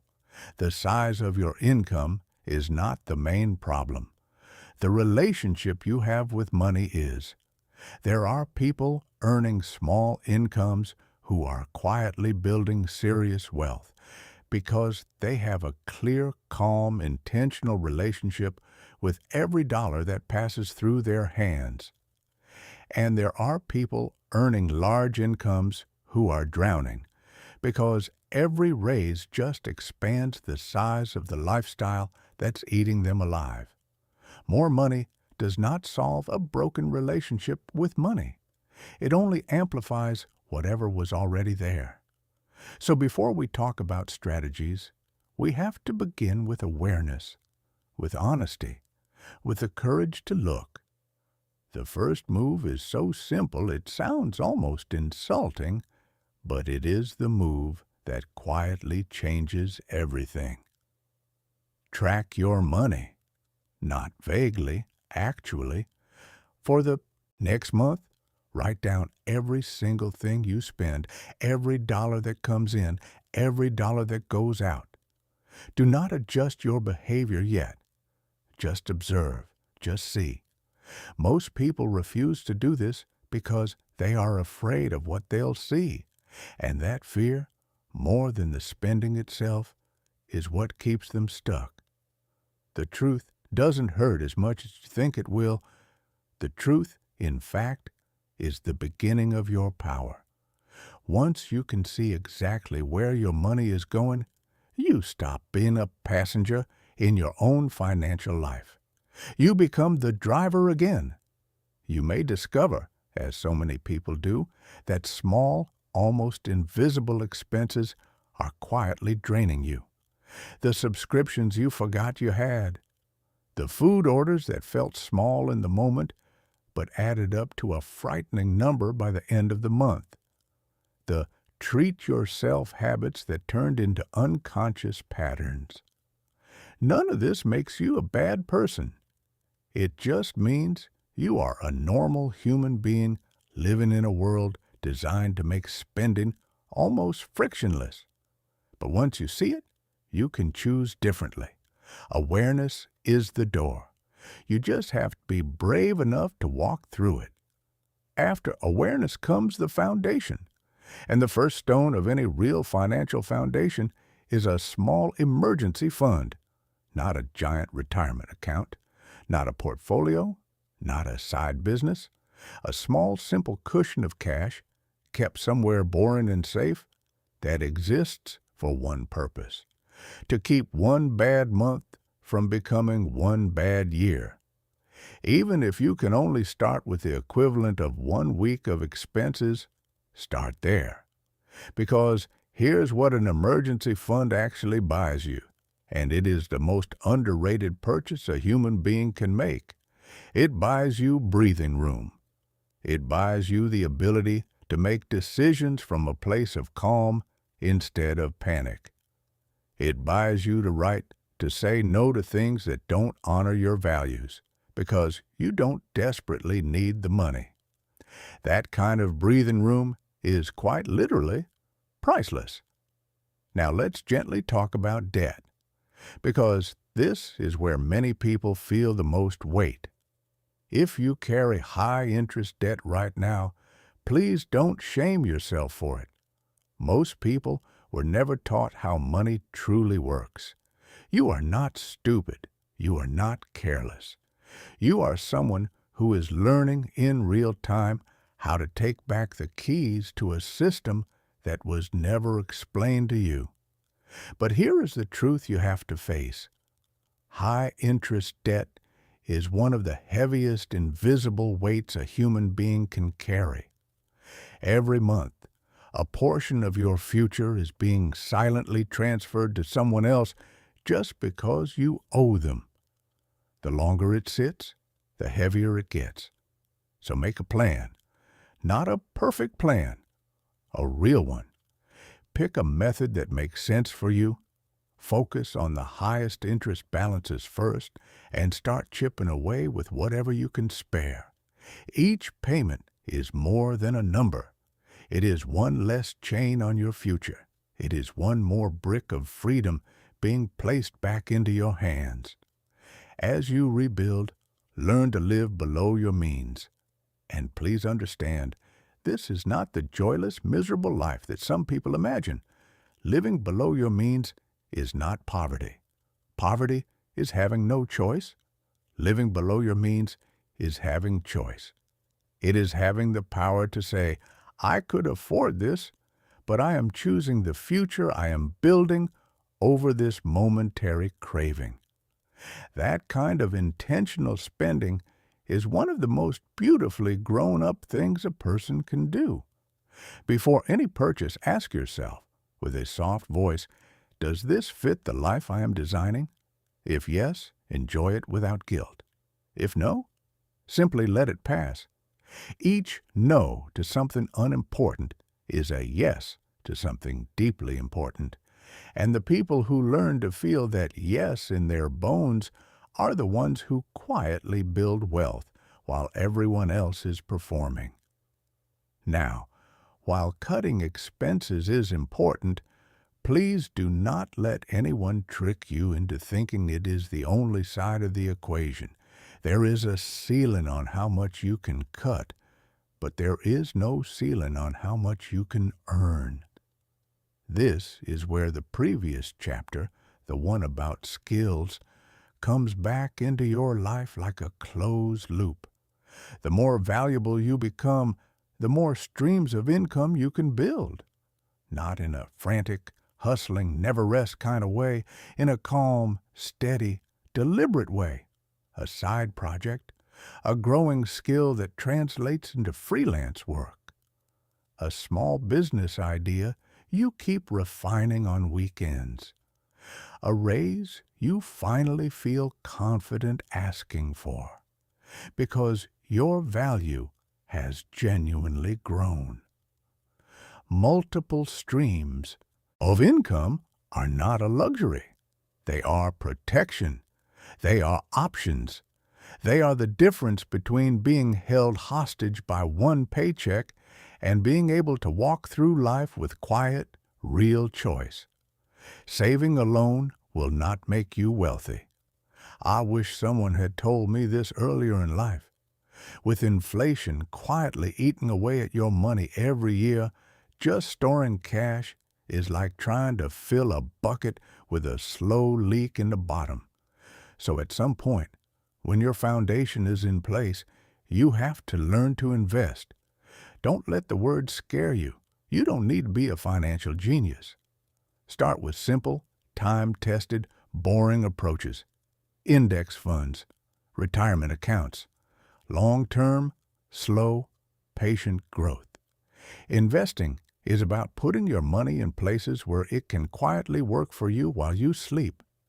The earlier you start, even with small amounts, the more time becomes your secret partner. Time, more than skill, more than timing, more than luck, is the most powerful force in building real wealth. Every year you wait costs you more than you can imagine. Imagine your wealth like a river slowly carving a path through stone. In the beginning, it looks tiny, almost insignificant. You can't see why it matters. But year by year, the river deepens. Year by year, the path widens. Year by year, the small, steady flow becomes something that no obstacle can easily stop. Your finances work the same way. The first few years feel almost meaningless. You're saving small amounts, investing small amounts, paying off small chunks of debt. You wonder if it's even worth it. Then one day, somewhere in year 5 or year 7, you look up and realize the river has carved a canyon. Your future has changed shape. You are no longer where you used to be. And the only thing that built it was the steady, patient flow you almost gave up on, again and again. Protect what you build. Have basic insurance. Avoid risky decisions made in moments of fear or excitement. Stay learning. Read books written by people who actually built wealth slowly, not by people promising overnight miracles. Surround yourself with voices that talk about money the way wise farmers talk about soil. Patient, honest, long-term. Here is the deepest mindset shift I want to leave you with in this chapter. Stop chasing money like a starving animal.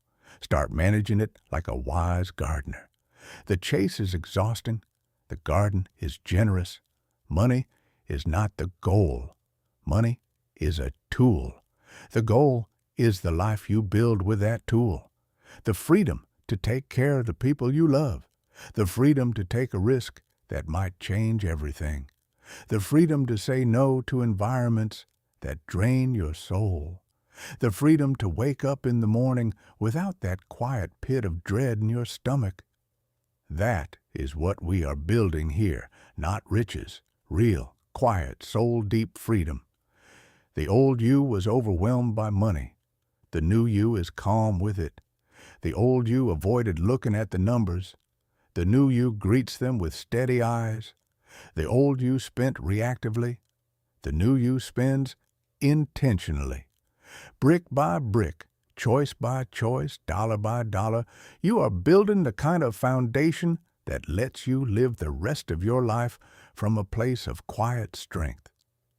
Don't wait for someday. Start with what you have, where you are today. Track 1 week. Save one small amount.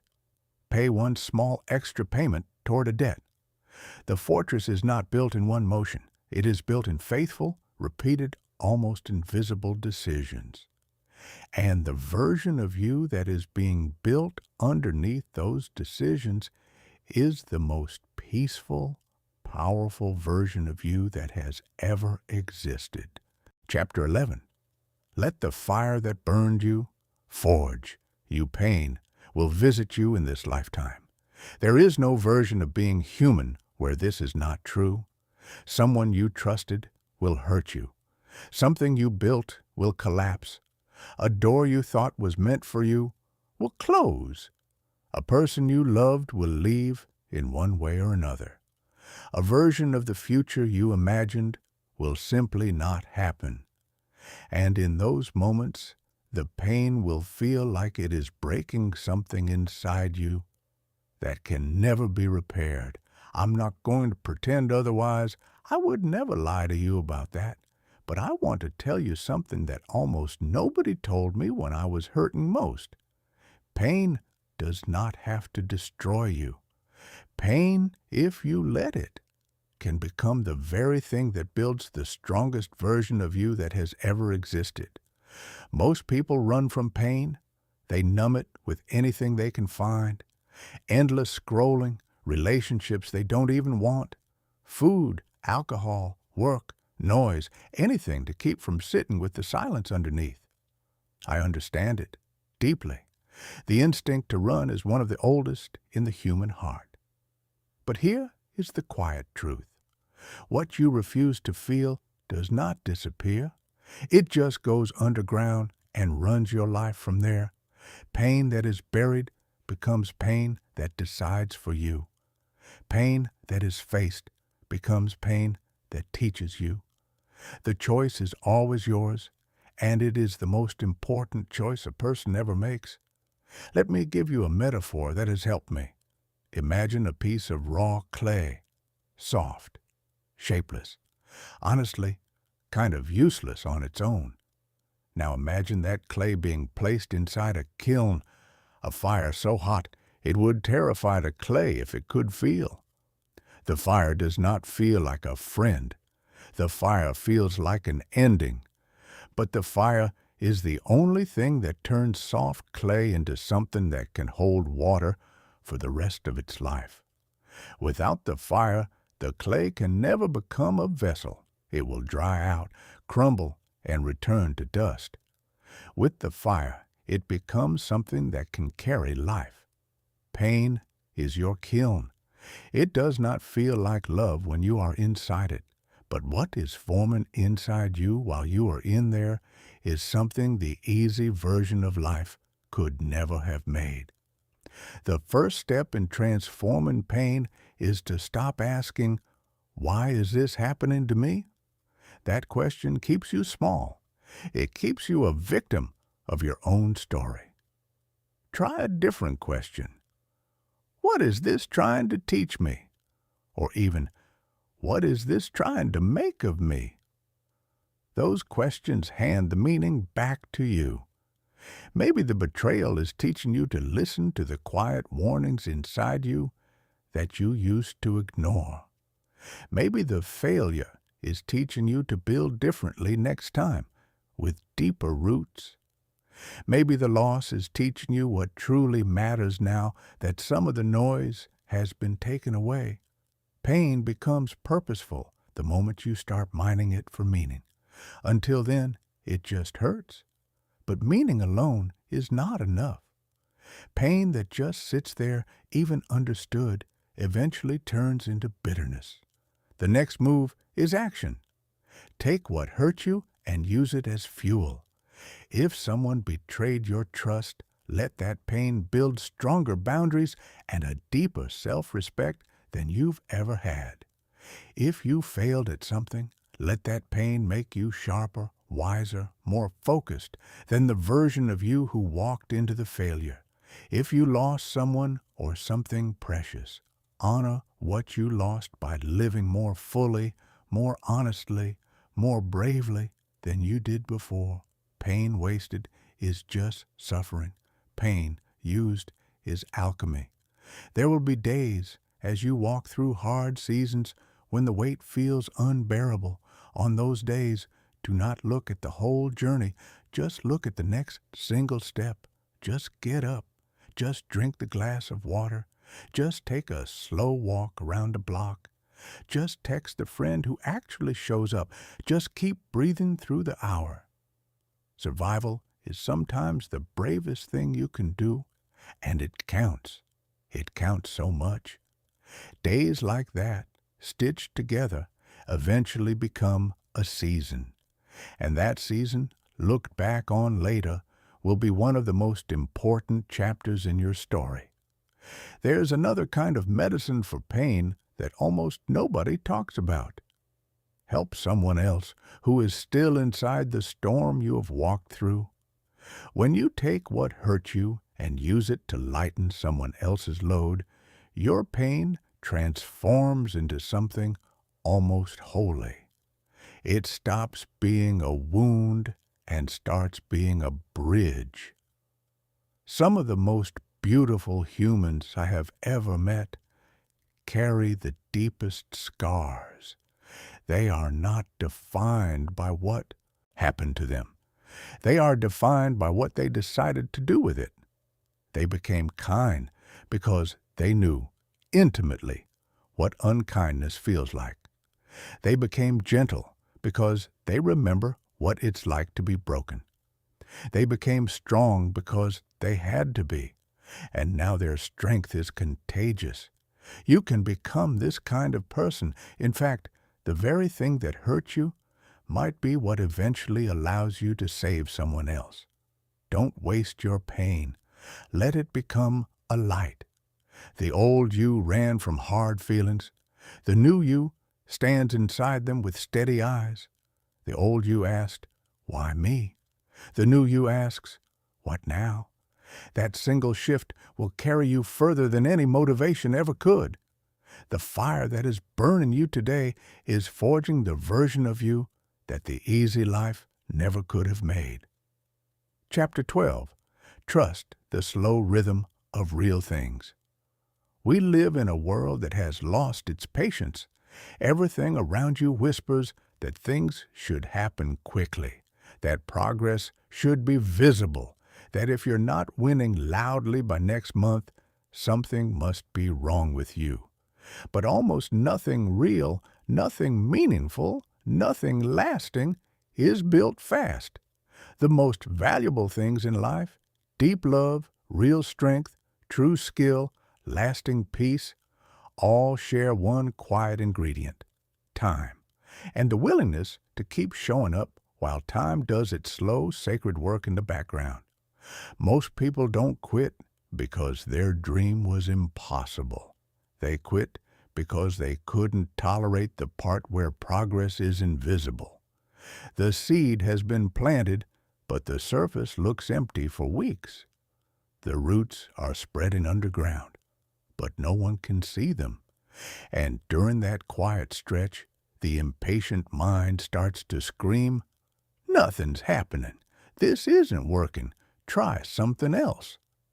And so they dig up the seed right before it was about to break through the soil. They start over. They dig that one up too. Their lives become a graveyard of seeds that were never given enough time to grow into anything. Don't let that be your story. Slow down with me here. Picture this: a small candle lit in a room that has been dark for years. At first it seems like nothing has changed. The room is still mostly dark. The single flame seems small, almost embarrassed. But if you keep that candle burning hour after hour, day after day, something begins to happen. The walls start to feel warmer. Your eyes adjust. You begin to see things you couldn't see before. Other small lights, attracted to your flame, start joining you, and slowly, almost without you noticing, the room that was once dark for years becomes a place of warmth. The light didn't arrive in a flash. It arrived in patient, faithful steadiness. Your life is exactly the same. Keep your small candle burning. Don't blow it out because the room hasn't changed yet. The room is changing. You just can't see it yet. Another part of patience is this. Stop comparing your timeline to anyone else's. I know how often you scroll past someone living what looks like your dream and feel that quiet ache in your chest. I have felt it too. It is one of the most universal human experiences in this strange new world. But please remember, you are seeing the harvest of someone else's unseen years. You don't see the lonely mornings, the quiet rejections, the doubts, the sacrifices, the seasons when nothing was working for them either. You are comparing your behind the scenes to their highlight reel. That is not a fair fight, and it never was. Your only real timeline is your own. Run your race. Honor your pace. The fast lane is not always the right lane.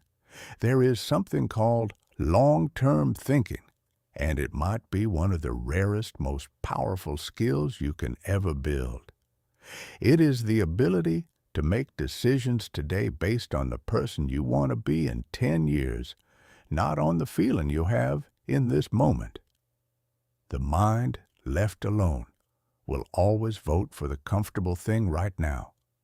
The long-term self, if you let it speak, will vote for the meaningful thing in the long run. The most peaceful people I have ever known are the ones who quietly let their long-term self make most of the important decisions. They went to the gym when they didn't feel like it because they were voting for the body they want at 50. They invested when they didn't feel like it because they were voting for the freedom they want at 60. They had the hard conversations because they were voting for the relationships they want for life. Time is going to pass either way. The only question is whether you want to look back in 5 years and see drift, or whether you want to look back and see a quiet path you walked on purpose even when no one was clapping. The old you wanted everything fast. The new you trusts the slow rhythm of real things. The old you compared. The new you focuses. The old you panicked when progress was invisible. The new you keeps the candle lit, even in the dark, knowing that the room is changing whether you can see it yet or not. Chapter 13. The Quiet Discipline of People Who Don't Quit. If you take nothing else from this chapter, please take this. The world is not divided into talented people and untalented people. The world is divided into people who keep showing up and people who stop. That is it. That is the entire secret. The ones who win in any field, in any craft, in any life worth living, are not the ones who were born with magical gifts. They are the ones who were willing to keep walking when the room got dark, the cheering stopped, and the work stopped feeling exciting. They built a relentless, almost stubborn relationship with the act of showing up. And that single trait, more than any talent, eventually carved them into something extraordinary. A relentless work ethic does not mean working until you collapse. Please hear that, because the world is full of people burning themselves out and calling it discipline. That is not what we are building here. We are building something deeper. The willingness to keep showing up for the things that matter with focus and care, long after the initial excitement has faded. Anyone can show up when motivation is high. Almost no one can show up when motivation is gone. That gap is where lives are built or lost. Discipline is doing what you said you would do when no one is watching, when your bed is warm, when distraction is screaming, when you are tired, when nothing inside you wants to. It is waking up to the alarm and choosing your goals over your comfort one quiet morning at a time. It is sitting back down at the desk after the third interruption. It is closing the app and opening the work. It is finishing the rep, finishing the page, finishing the conversation, finishing the day with integrity. Discipline is the bridge between the person you say you want to be and the person you actually become. And like any bridge, it has to be walked step by step in real life, not just imagined. Build a few non-negotiables in your week. Not many, a few. Actions that, no matter what happens, you will do. The writer writes. The athlete trains. The builder builds. The healer heals. The student studies. Pick a few and protect them like sacred ground. Other things in your week can flex, can shift, can adjust. But the non-negotiables stay. They become the spine of your life. And over time, that spine carries weight that the casual version of you could never carry. Here is the part that nobody warns you about. Resilience is what really gets you there. There will be setbacks. There will be rejections. There will be unexpected hits that knock the wind out of you and make you wonder if any of this is worth it. The people who keep going are not the ones who never get knocked down. They are the ones who got back up one more time than the world expected them to.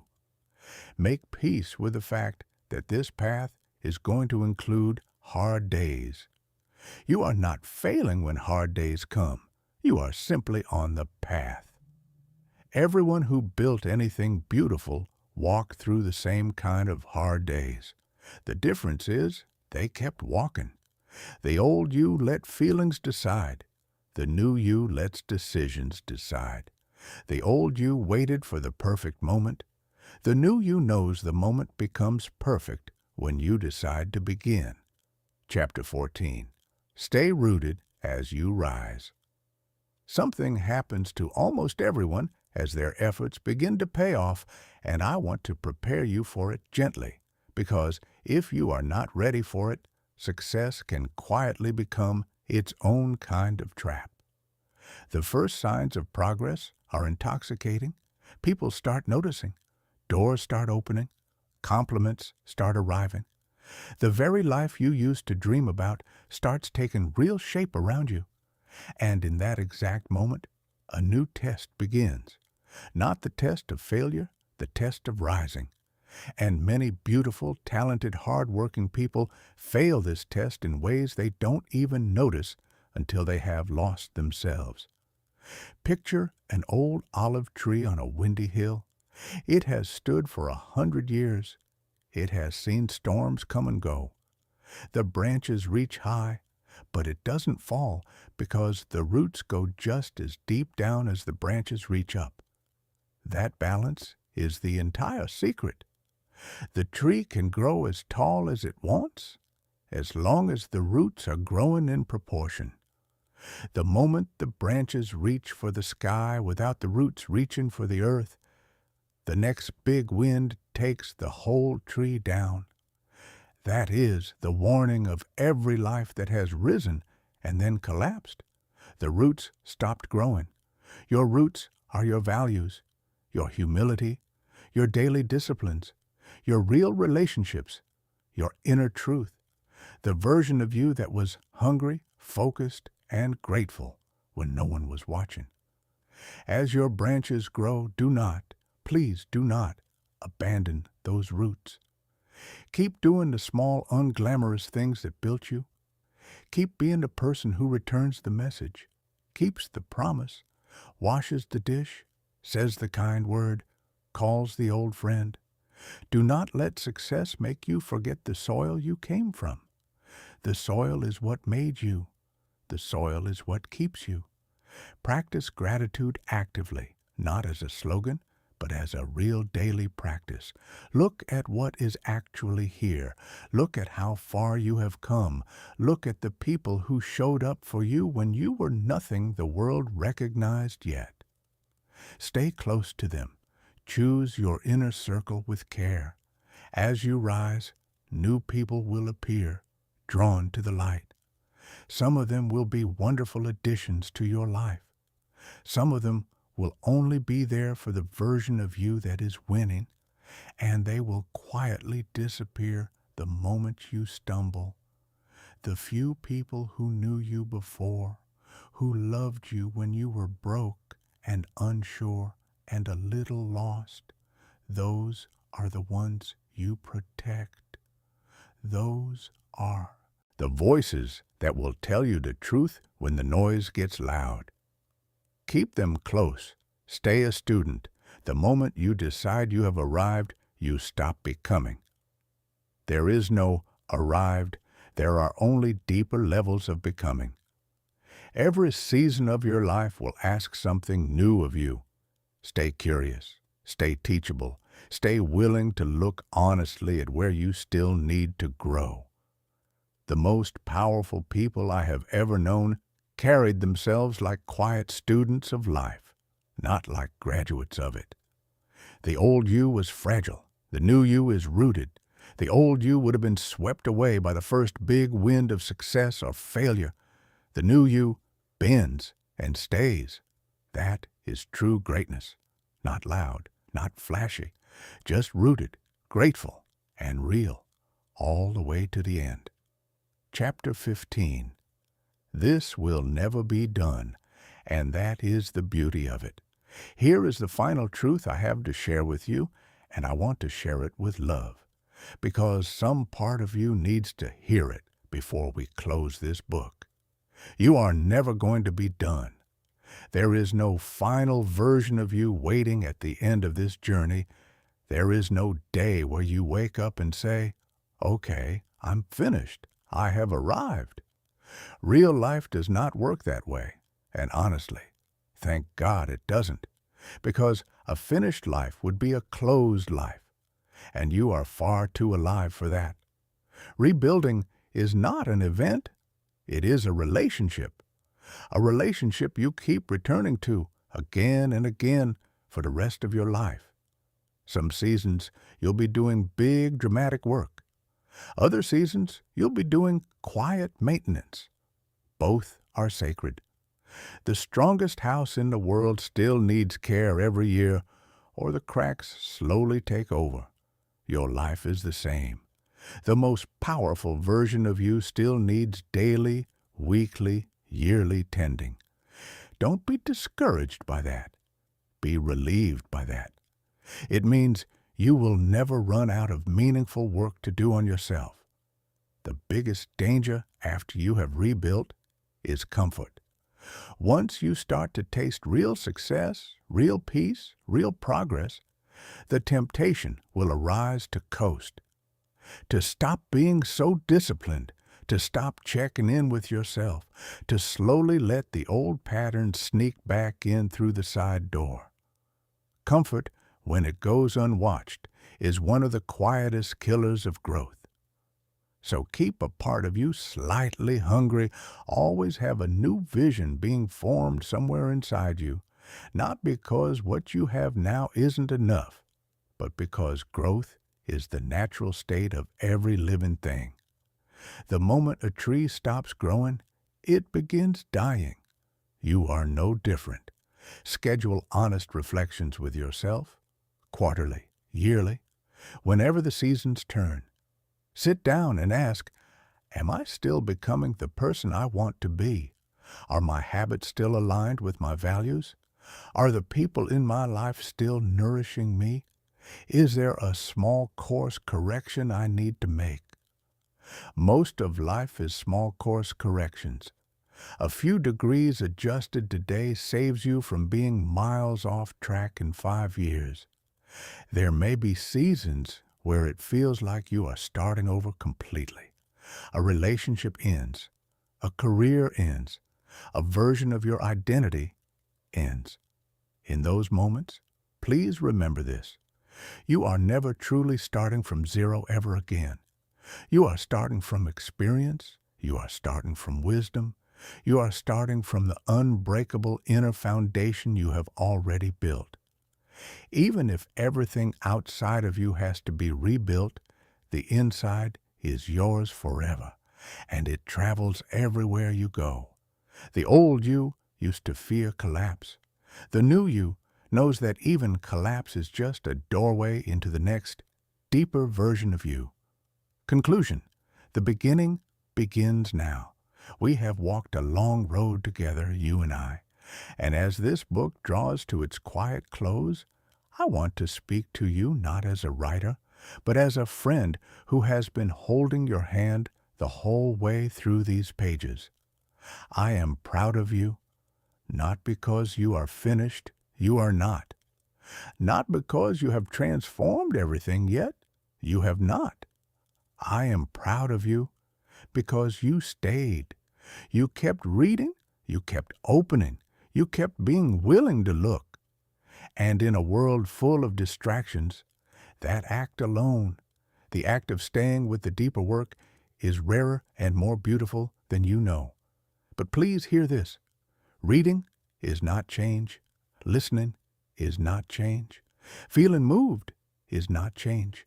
Change happens in the quiet, unglamorous moment after you close this book, when life calls you back to your ordinary day and you have to decide whether the things we have walked through together stay alive in you or quietly fade. I cannot make that choice for you. No one can. The future you have been imagining sits on the other side of one decision, repeated daily. To live this, not just to know it, to live it. You will not become the new version of yourself overnight. You will become it through 1,000 quiet choices most people will never see. The morning you wake up and choose your routine over your comfort. The evening you close the app and open the book. The conversation where you finally tell the truth instead of the polite version. The boundary you finally hold without apologizing. The promise to yourself you keep on a tired Tuesday when no one is clapping. Those are the moments. That is where the new you is being built, not in a dramatic transformation, in sacred ordinary days, lived with intention, repeated with patience, sustained with love. Destroying the old you is not an act of hate. It is an act of love. You are not throwing away a person. You are honoring everything that version of you carried and lovingly setting it down so that something new can rise. The old you got you here. Thank that version of yourself. Bow to that version, and then, with gentleness and resolve, let it rest. Its work is done. The new you is taking the next steps from here. Do not wait for the perfect moment. The perfect moment is a story we tell ourselves to delay our own becoming. The perfect moment is now, right now. The moment after you read this last line, the next breath you take, the next choice you make, that is where it begins. Not in some far-off ideal day when all the conditions are aligned. Here, in the messy, beautiful, ordinary now of your real life.